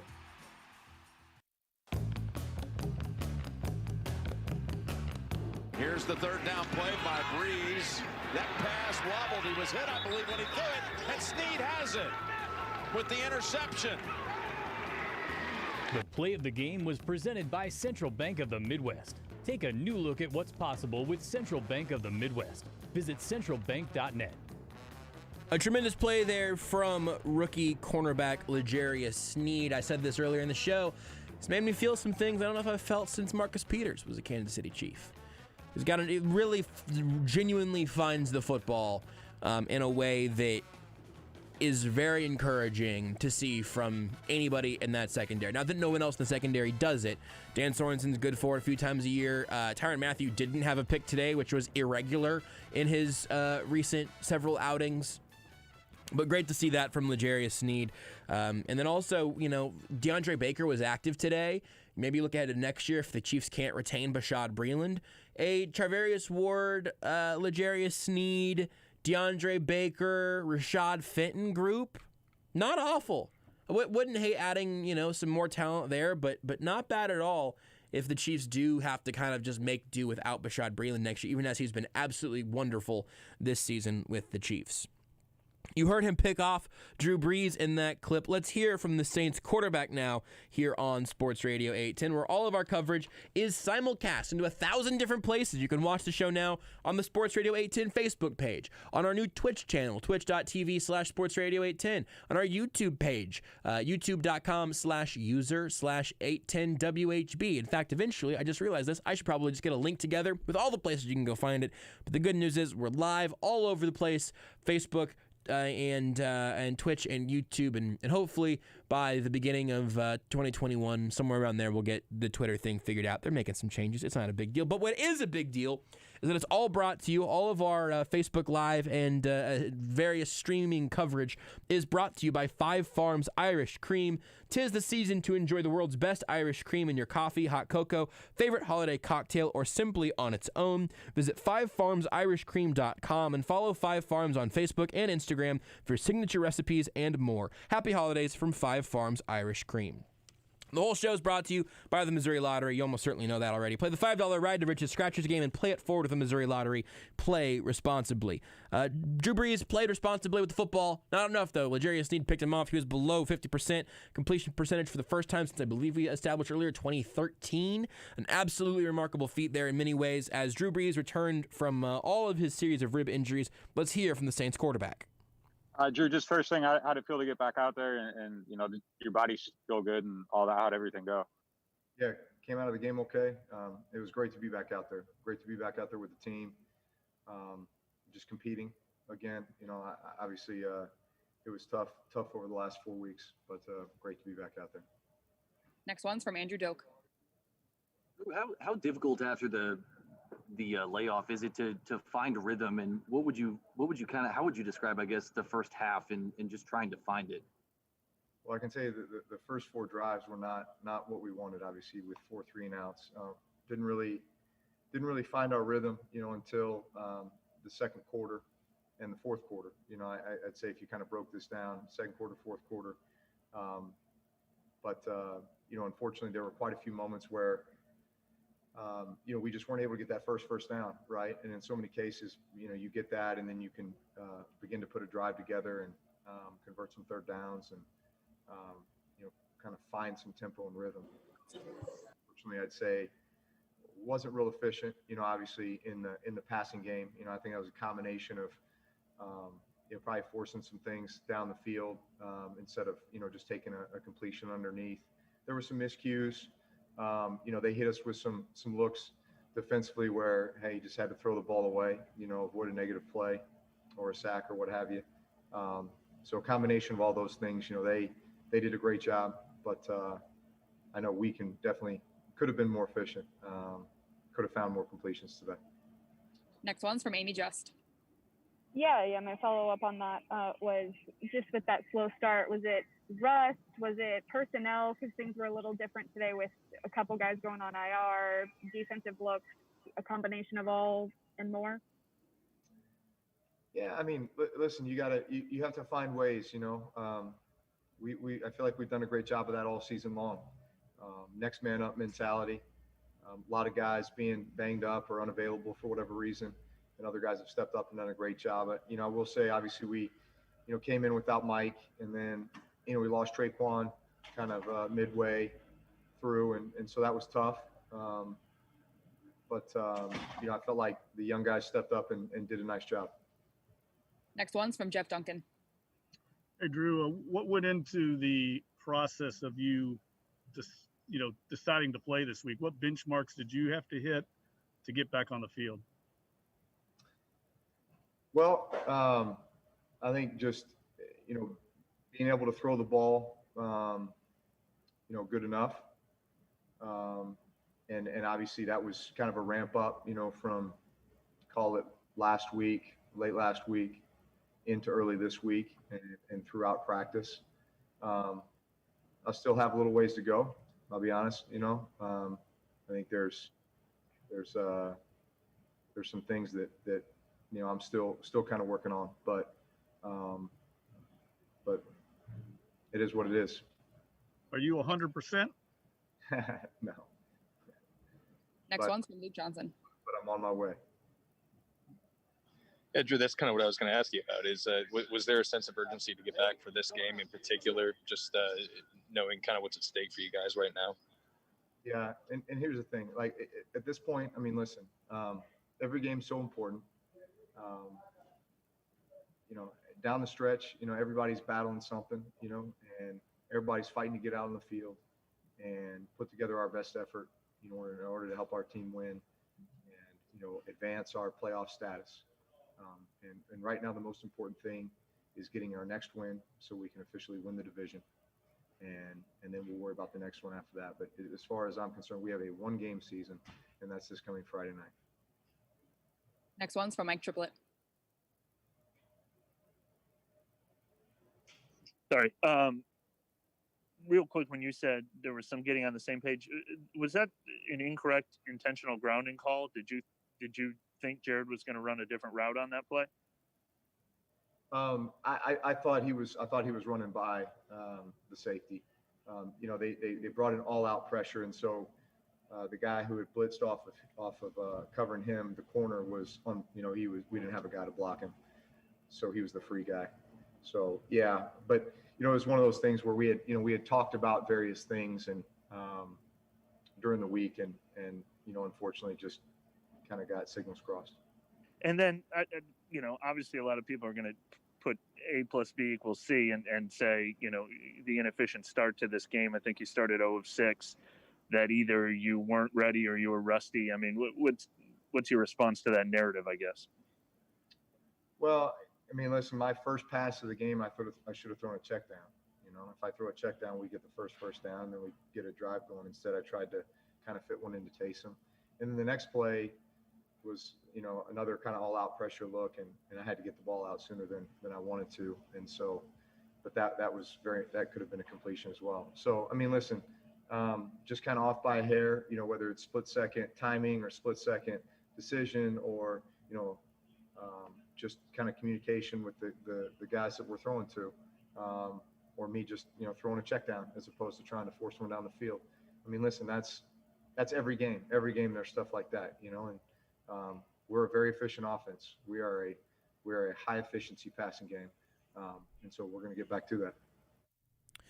There is New Orleans Saints quarterback Drew Brees obviously fought through a lot to get back into this game, had plenty of issues of his own in this game, and the Chiefs created plenty of issues defensively. Yet another win for the Kansas City Chiefs, undefeated on the road this year and on their way to what seems like not a surefire, but a remarkably likely, incredible 15-1 season, and certainly also looking like they'll be the 1 seed in the AFC, which is huge in a year where there's only one bye. The Chiefs seem like the absolute, just dominant odds-on favorite. I'm seeing a few lines that have come in terms of Super Bowl odds. The Chiefs are clearly first by a million miles, and basically every line I've seen so far, which is a pretty nice place to be. This is the Sports Radio 810 WHB postgame show. It's presented by the Missouri Lottery. Play the $5 Ride to Riches Scratchers game and play it forward with the Missouri Lottery. Play responsibly. We'll take a break and come back and talk to Matt Derrick of Chiefs Digest next on Sports Radio 810. You're listening to live postgame coverage on Kansas City's home for the National Football League. Sports Radio 810 WHB. The Chiefs are ready to run it back. What a play by Mahomes! And Sports Radio 810 WHB is your home for the NFL playoffs. Wilson throws for the end zone. Metcalf has it. Touchdown, Seattle. We'll bring you live coverage of all the action from the wild card round to the Super Bowl. Touchdown! That's it! That's it! Your home for the NFL playoffs. Sports Radio 810 WHB. Stop by Premier Mazda today and save thousands. Right now, 0% APR for 60 months plus $750 APR bonus cash. And no payments for 90 days on any new 2020 Mazda. Premier Mazda is the 2019 President's Club winner and the largest Mazda dealer in KC. Right now, it's the kickoff to savings event at Premier. Get 0% financing for 60 months and no payments for 90 days. And take advantage of the Kingdom bonus when you mention this ad. Find out why Premier Mazda is Kansas City's best. Right past State Line and 135th or at PremierMazdaKC.com.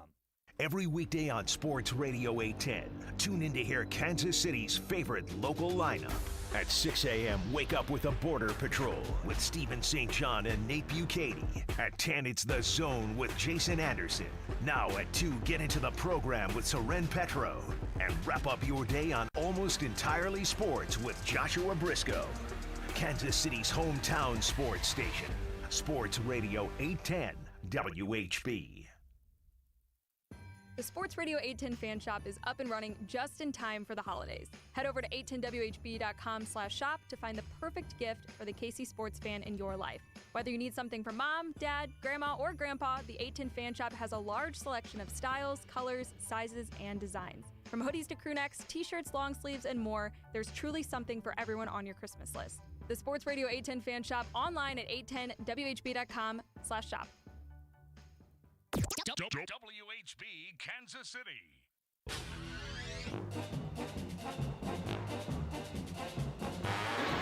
Morstead.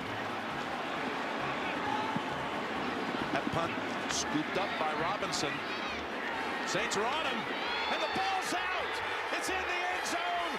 Saints, they can't hold on. They can't hold on. Anzalone would have had a touchdown. The ugly play of the game presented by We Buy Ugly Houses. If you're in an ugly house and it's an ugly situation, call the Ugly House guys today. 1-800-44-BUYER or go to WeBuyUglyHouses.com. Fix that ugly situation and turn it into cash.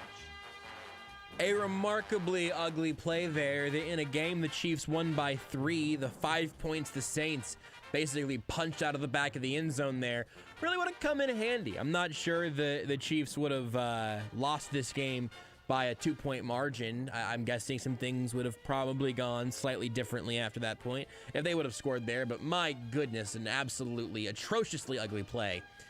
Like only We Buy Ugly Houses can buy. If they were buying plays, they'd buy that one, even as it was remarkably ugly, really, for both teams.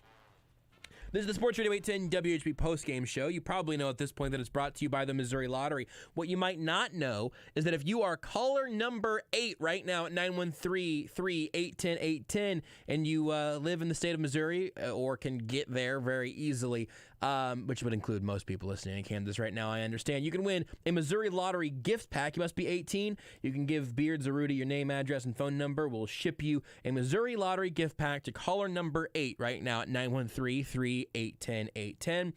Brought to you by the Missouri Lottery. Play the $5 Ride to Riches Scratchers game and play it forward with the Missouri Lottery. Play responsibly. Always a responsible thing to do is to talk to Matt Derrick of Chiefs Digest, and I think we're going to figure it out. Okay. Is Rudy going to be able to answer calls and take the winner while I'm talking to Matt Beards? Is this going to work out okay? Did I create a massive problem? All of the ringing in the background is keeping Beards from saying on the air that I think we're going to be okay. So in that regard, I will now go to Matt Derrick, who is brought to you by Bob Hamilton Plumbing, Heating, AC, Rooter, and Electrical. KC scored 32 points today, so you get 33% off the Bob Hamilton Service Partner membership that includes 4 checkups a year on plumbing, electrical, HVAC, priority service, and 15% off service work. You better call Bob. We called Matt. Matt, how do you feel about how this game unfolded as the Chiefs won by 3 points against one of the legitimate Super Bowl contenders in the NFC, and it still was nowhere near a perfect game? Yeah, it was nowhere near a perfect game, but, you know, I feel like we've been talking about this quite a bit the last few weeks with some of these close games, is that we come down to it and we're talking about maybe a one-score game at the end, but we're also talking about this game being maybe 2 or 3 plays away for the Chiefs from being a much bigger win. And, you know, the opponent probably needed a lot more help than what they got just to even try and close it. I mean, it didn't feel like a 32-29 game at any point to me. I mean, it felt like a fairly comfortable Chiefs win that they did have to kind of hold on for. But it seems to be a recurring theme right now. A lot of things within the game that were very, very interesting, but I think the biggest story out of the game was going to be whatever we learn about Clyde Edwards-Helaire. We heard from Andy Reid that the X-rays were negative, and some very sort of medical terms here. He got twisted up. He got stretched. His legs are both sore.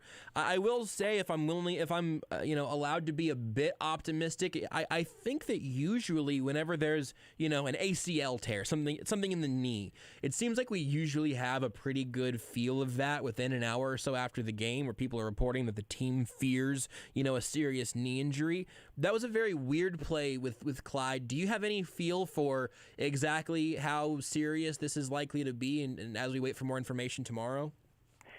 Yeah, I mean, there's telltale things, like you said, with knee injuries. I mean, if it's an ACL, MCL, those kinds of things, I mean, usually you don't need even X-rays or MRIs. I mean, an athletic trainer, a good one, can, look at it, feel it, and know exactly what it is. Yeah. It's with other soft tissue injuries, the hamstring, groin, core muscle type things that are much more difficult and don't really have those telltale signs. Sometimes they can seem much worse than they are. Sometimes they end up being much better than they are.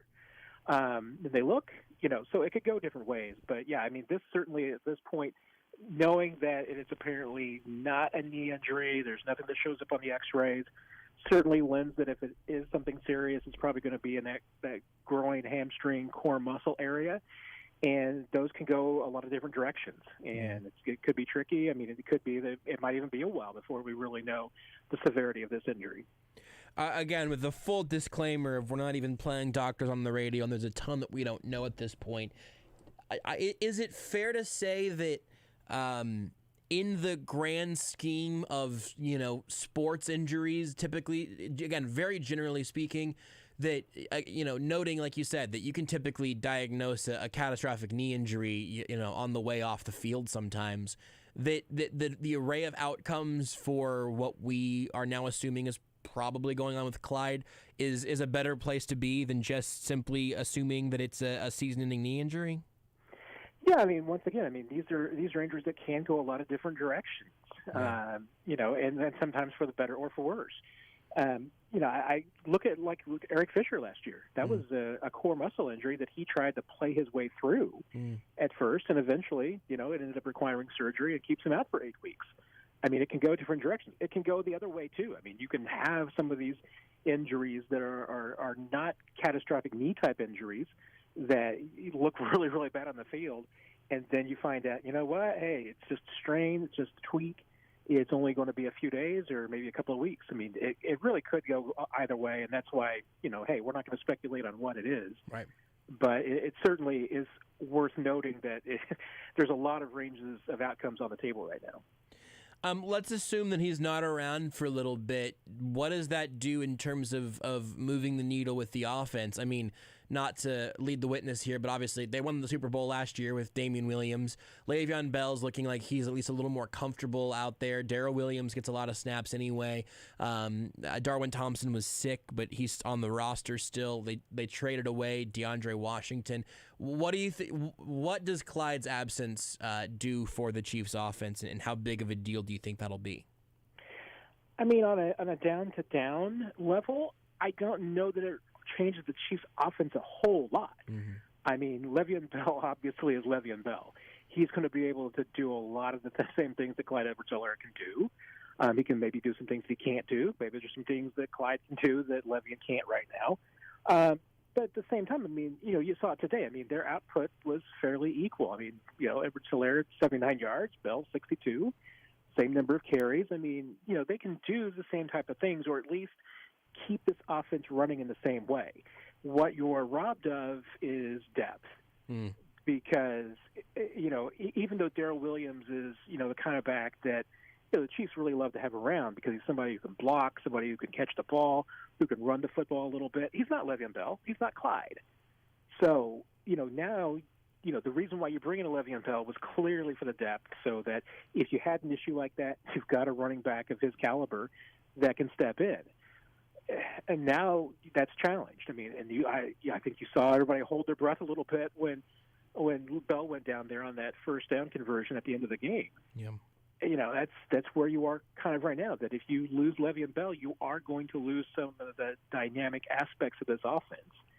I think it changes it for the long term because, as you said, I mean, you're going to lose some of that depth. You're going to lose some of the flexibility to put two different guys and rotate them in because that bench is just a lot shorter now than it was. Yeah. The thing coming into the game that was the biggest story that I think is certainly bears the conversation is that the offensive line has been, I mean, not just this week, this year, the Chiefs' offensive line, the Chiefs have had relatively good injury luck, I think, until Clyde and with the exception of the offensive line where they've just been beaten. I mean, you've got Eric Fisher who's still playing tonight, but obviously he was playing through a back issue that kept him from practicing Wednesday or Thursday and got back out there on Friday.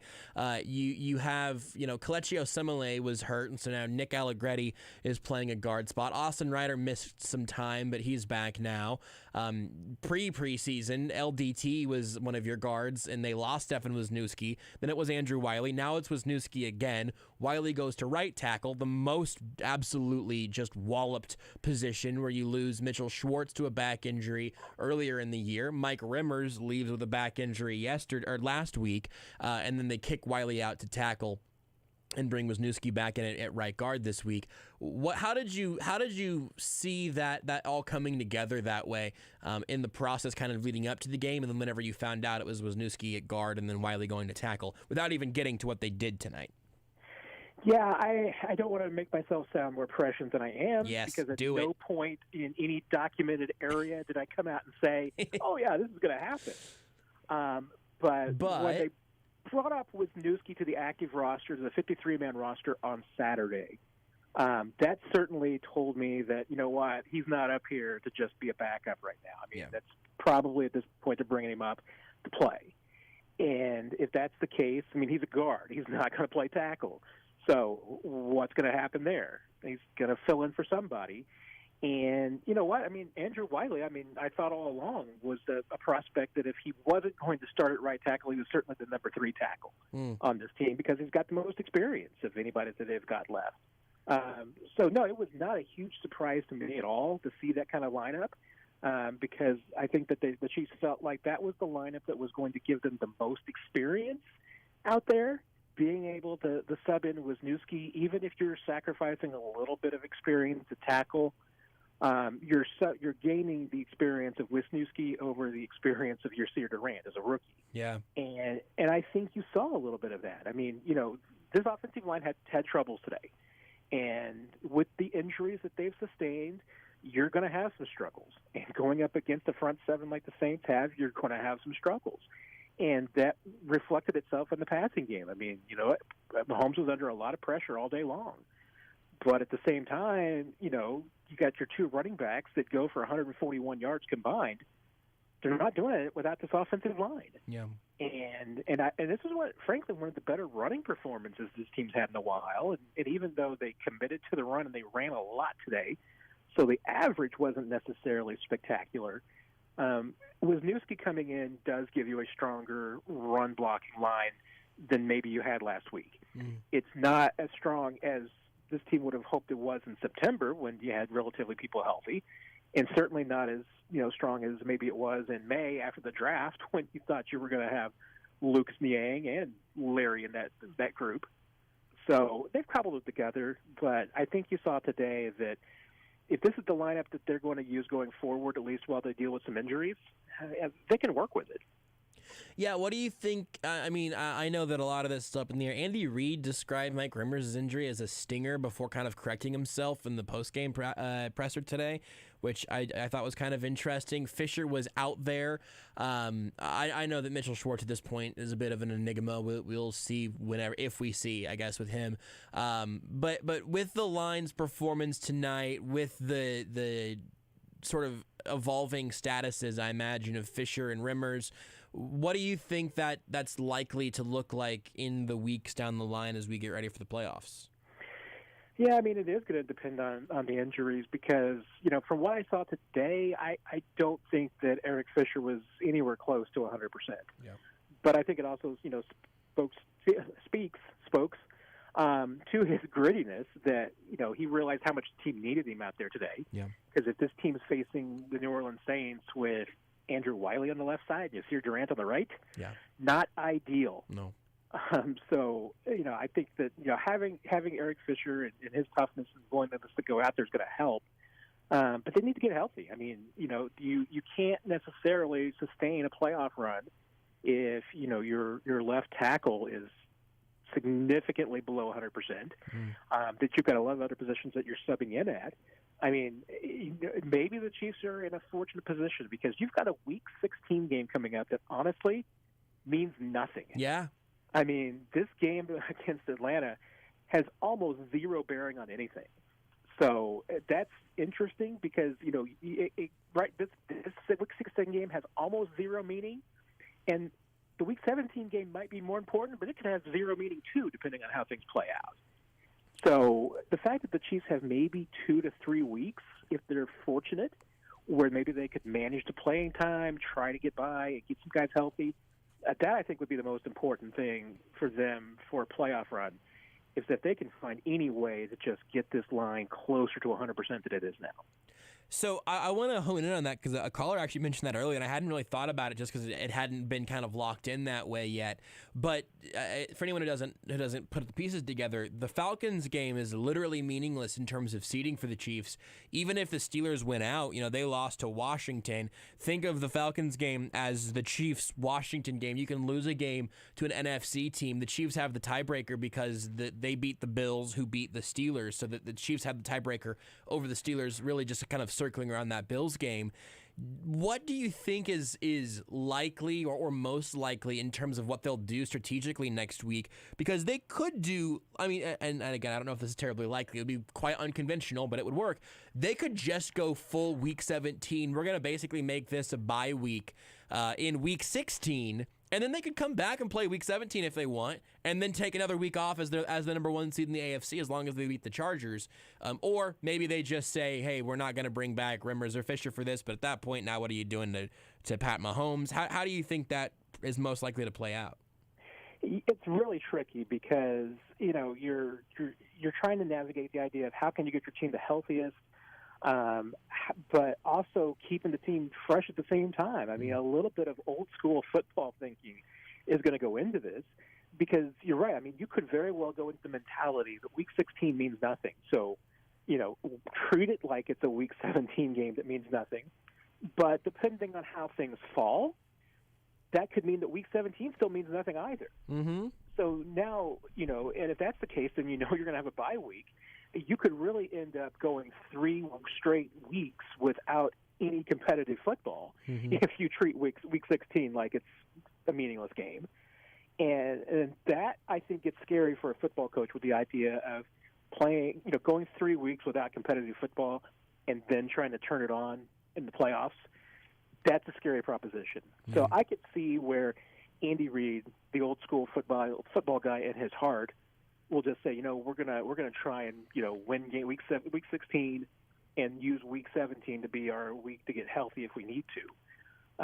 But at the same time, I don't know there's any reason to push it. I mean, there was a reason to push it this week because this was a big game for a lot of reasons, and it was against a good team that you don't necessarily want to. You don't want to put Patrick Mahomes out there with a subpar line against arguably the best front seven in the league. Yep. But Could you next week do some rotation where maybe you give Eric Fisher some time off? Maybe you let some other guys get healthy. Maybe give some of the backups some playing time. You could do that.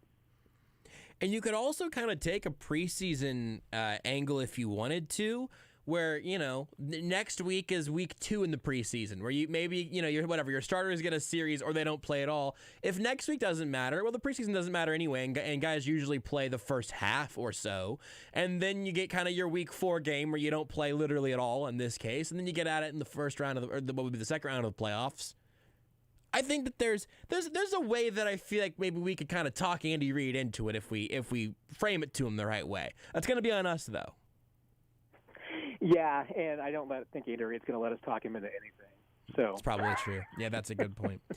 One other thing here, Matt, just from the other side, the Chiefs' defense today, like you said, it didn't really feel like a game where it was a 3-point game or that they were barely holding on against the Saints. I mean, Drew Brees had an extremely slow start.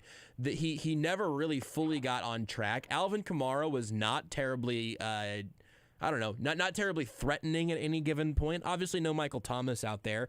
But what did you think about the Chiefs' defensive performance in this game?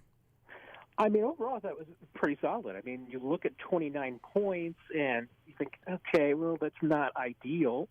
But once again, I mean, Andy Reid even talked about, that last score, probably throw it in the dumpster. I mean, they probably did some things on that last drive that they wouldn't do normally.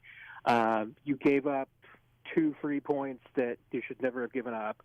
Yeah, it's only 2 points, but hey, you take away that last touchdown and the safety, and this team gave up 20 points, and suddenly you feel pretty good if you only give up 20 points to Drew Brees and the Saints. Yep. I thought this was probably overall, from a team defensive perspective, one of their better performances overall in a while. Mm-hmm. They had some individual breakdowns. I mean, they had some issues here and there. And I don't know that, there's necessarily a lot of highlights. I mean, it wasn't like they just piled up sacks or anything like that, but they got some turnovers. They didn't really, outside of the broken play to Emmanuel Sanders, they really didn't defend very well. Outside of that, didn't really give up any chunk plays. Yeah. And that's a big deal. And then on top of that, you just throw in that the secondary had a really nice day with the number of breakups that they had, the number of near picks. I mean, we talked about earlier, 2 or 3 plays changing a game. I felt like this was 2 or 3 defensive plays away from maybe the Chiefs putting up 45 in this one, but I never felt like that the Saints were 2 or 3 plays away from putting up 45 themselves. Yeah, I think that's a great point. So last question then, they're going to win the Super Bowl, right? I think I have a hard time seeing anybody's going to be able to stop them right now. I mean, I think the only one that's going to be able to stop the Chiefs is the Chiefs. And even the times it feels like they've stubbed their toe or made a mistake, like to your point about the scores in this game, it never feels like they're about to fully blow it. It feels like you go, oh man, feels like you could have put this game away a little sooner. I spend very little time thinking the Chiefs are about to lose a game they should have won, which is a pretty good feeling. Matt, thank you as always. I won't talk to you next week. I believe Lebo and Allie will talk to you next week. I'll talk to you. Listen, it's a meaningless game. I'm going to put my feet up a little bit, but we'll certainly chat again in week 17, and certainly at least one game beyond. I imagine we'll probably be chatting here for at least another month or so. We will make sure to let Andy Reid know that if you're treating next week like week 17, he should as well. That's right. Yeah, please let me set the example for Andy Reid. I think that really would behoove him in a number of ways. Thank you, Matt. Thanks, Josh. Matt Derrick of Chiefs Digest. Follow him on Twitter at Matt Derrick. You can check out At Last, his book about the Chiefs' unforgettable 2019 championship season at triumphbooks.com/ChiefsWin. We will take a break here on the Sports Radio 810 WHB postgame show. It is presented by the Missouri Lottery, and I should have had that page open, and I just didn't. Now I do. You can play the $5 Ride to Riches Scratchers game and play it forward with the Missouri Lottery. Play responsibly. We'll take our last break, come back, break down the action, look ahead a little bit. I'll explain exactly why next week really doesn't matter for the Chiefs, and then before too long, we'll get you to the very end of the Sunday Night Football game. Cleveland Browns about to go up 20-3 on the New York Giants, assuming that their extra point goes through. Actually, this might be a field goal. This is pretty far out. Let's find out all together. 20-3, Browns over Giants. We'll get you to the end of Sunday Night Football and the end of this show whenever we come back. Chiefs postgame, Brought to you by Casey's Own CBD American Shaman. Come on into your local shaman store for a free sample of stress-sacking CBD. Everything is better with the feather. 'Tis the season for Five Farms Irish Cream. Celebrate the holidays with the taste of the world's best Irish cream sourced from County Cork, Ireland. Perfectly paired with coffee, hot chocolate, or simply on its own, Five Farms is sure to add warmth to your favorite cup. Go ahead and add 2 bottles to your holiday shopping list, 1 to sip on and 1 to make the perfect gift. Visit fivefarmsirishcream.com. Cheers and happy holidays from your friends at Five Farms Irish Cream. The Chiefs are ready to run it back. What a play by Mahomes! And Sports Radio 810 WHB is your home for the NFL playoffs. Wilson throws for the end zone. Metcalf has it. Touchdown, Seattle. We'll bring you live coverage of all the action from the wild card round to the Super Bowl. Touchdown! That's it! That's it! Your home for the NFL playoffs. Sports Radio 810 WHB. Stop by Premier Mazda today and save thousands. Right now, 0% APR for 60 months plus $750 APR bonus cash. And no payments for 90 days on any new 2020 Mazda. Premier Mazda is the 2019 President's Club winner and the largest Mazda dealer in KC. Right now, it's the Kickoff to Savings event at Premier. Get 0% financing for 60 months and no payments for 90 days. And take advantage of the Kingdom bonus when you mention this ad. Find out why Premier Mazda is Kansas City's best. Right past State Line and 135th or at PremierMazdaKC.com. Kevin Harlan here from Monday Night Football on Westwood One. From Cincinnati, Hall of Fame quarterback Kurt Warner and I'll have the call as the Bengals host the Steelers. Ben Roethlisberger and Pittsburgh are 11-2, but coming off 2 consecutive losses. Can they get their season back on track, or will the Bengals break their 5-game losing streak? Join us to find out on Monday Night Football. Monday Night Football on Sports Radio 810, presented by the University of Kansas Health System and Premier Mazda.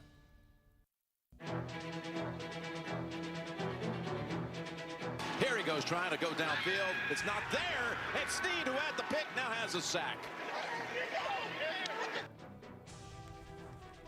It was a tremendous play once again from L'Jarius Sneed all over the place tonight. Great to see it in the Chiefs' 32-29 victory over the New Orleans Saints. One more time, a couple of things worth explaining here. First of all, again, the Chiefs tonight end up putting up 32 points with an absolutely beaten down offensive line against a very good defense with a very good pass rush.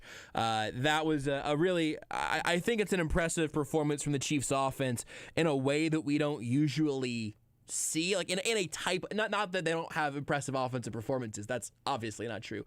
It's a unique type of impressive performance from the Chiefs offense, and one that I was glad to see tonight. Turned into 32 points and the victory. When again, kind of to Matt's point last segment, it never felt like this game was about to exchange hands, even though right out of halftime, whenever the Saints did take the 15-14 lead, you thought, maybe. Chiefs went and scored a touchdown of their own. They exchanged punts a little bit. Chiefs scored again, up by 2 touchdowns at that point. Felt pretty good, especially whenever they went down. Were able to kick a field goal again, go back up by 10 points. It wasn't totally over by then. They had to go clean it out themselves, and the defense could have ended the game on that previous drive. So, again, noting that it could have been a little cleaner at the very end. It felt more like the 32-22 final score than the 32-29 final score. When you talk about beating the Saints by 10 points, that feels, a bit more not necessarily easy to swallow. It was all pretty smooth sailing, but a little more impressive, I suppose. Next week, the Chiefs have the Atlanta Falcons. That game will not impact their AFC standings at all whatsoever. They will be the number 1 seed even if they lose that game to Atlanta, because the Steelers have 2 losses, and the important one is the one that they and the Bills, the one that they split with the Bills, where the Chiefs beat Buffalo, the Steelers lost to Buffalo, and if the Steelers stub their toe again, it would matter even less. The Bills have 3 losses right now. But if the Chiefs lost to the Falcons and then beat the Chargers, they would be locked in, still controlling their own destiny as the number 1 seed in the AFC. This has been the Sports Radio 810 WHB postgame show presented by CBD American Shaman. When Kansas City scores, you score big at your local CBD American Shaman. The Chiefs scores your percent off. They scored 32 points, so you get 32% off all day tomorrow. American Shaman, life is better with the feather. Thank you for listening. Thanks to Rita Salazar and Beards McFly for producing the effort all together as well. Next week will be, I believe at this point, Todd Lebo and Ali Trost sitting in, as I am going to be not here next weekend, but I'll be back for not just the Chargers game, but for the month of shows after. The month of shows, you say. Yes, the month of shows, because I'm just assuming that we'll be doing one of these in February. It's certainly nothing to take for granted that if you look around the league right now, starting with the Saints, go back to anyone else the Chiefs have played this year, the Bills, the Ravens, anyone in the AFC, anyone in the NFC, let me know who you think is going to end up beating the Kansas City Chiefs. Could happen, but I don't see them. Hope you have a wonderful Christmas, happy holidays in all forms. We will talk to you again next week on the Sports Radio 810 WHB postgame shows. The Chiefs are victorious tonight, 32-29 over the New Orleans Saints. They'll talk to you again next week.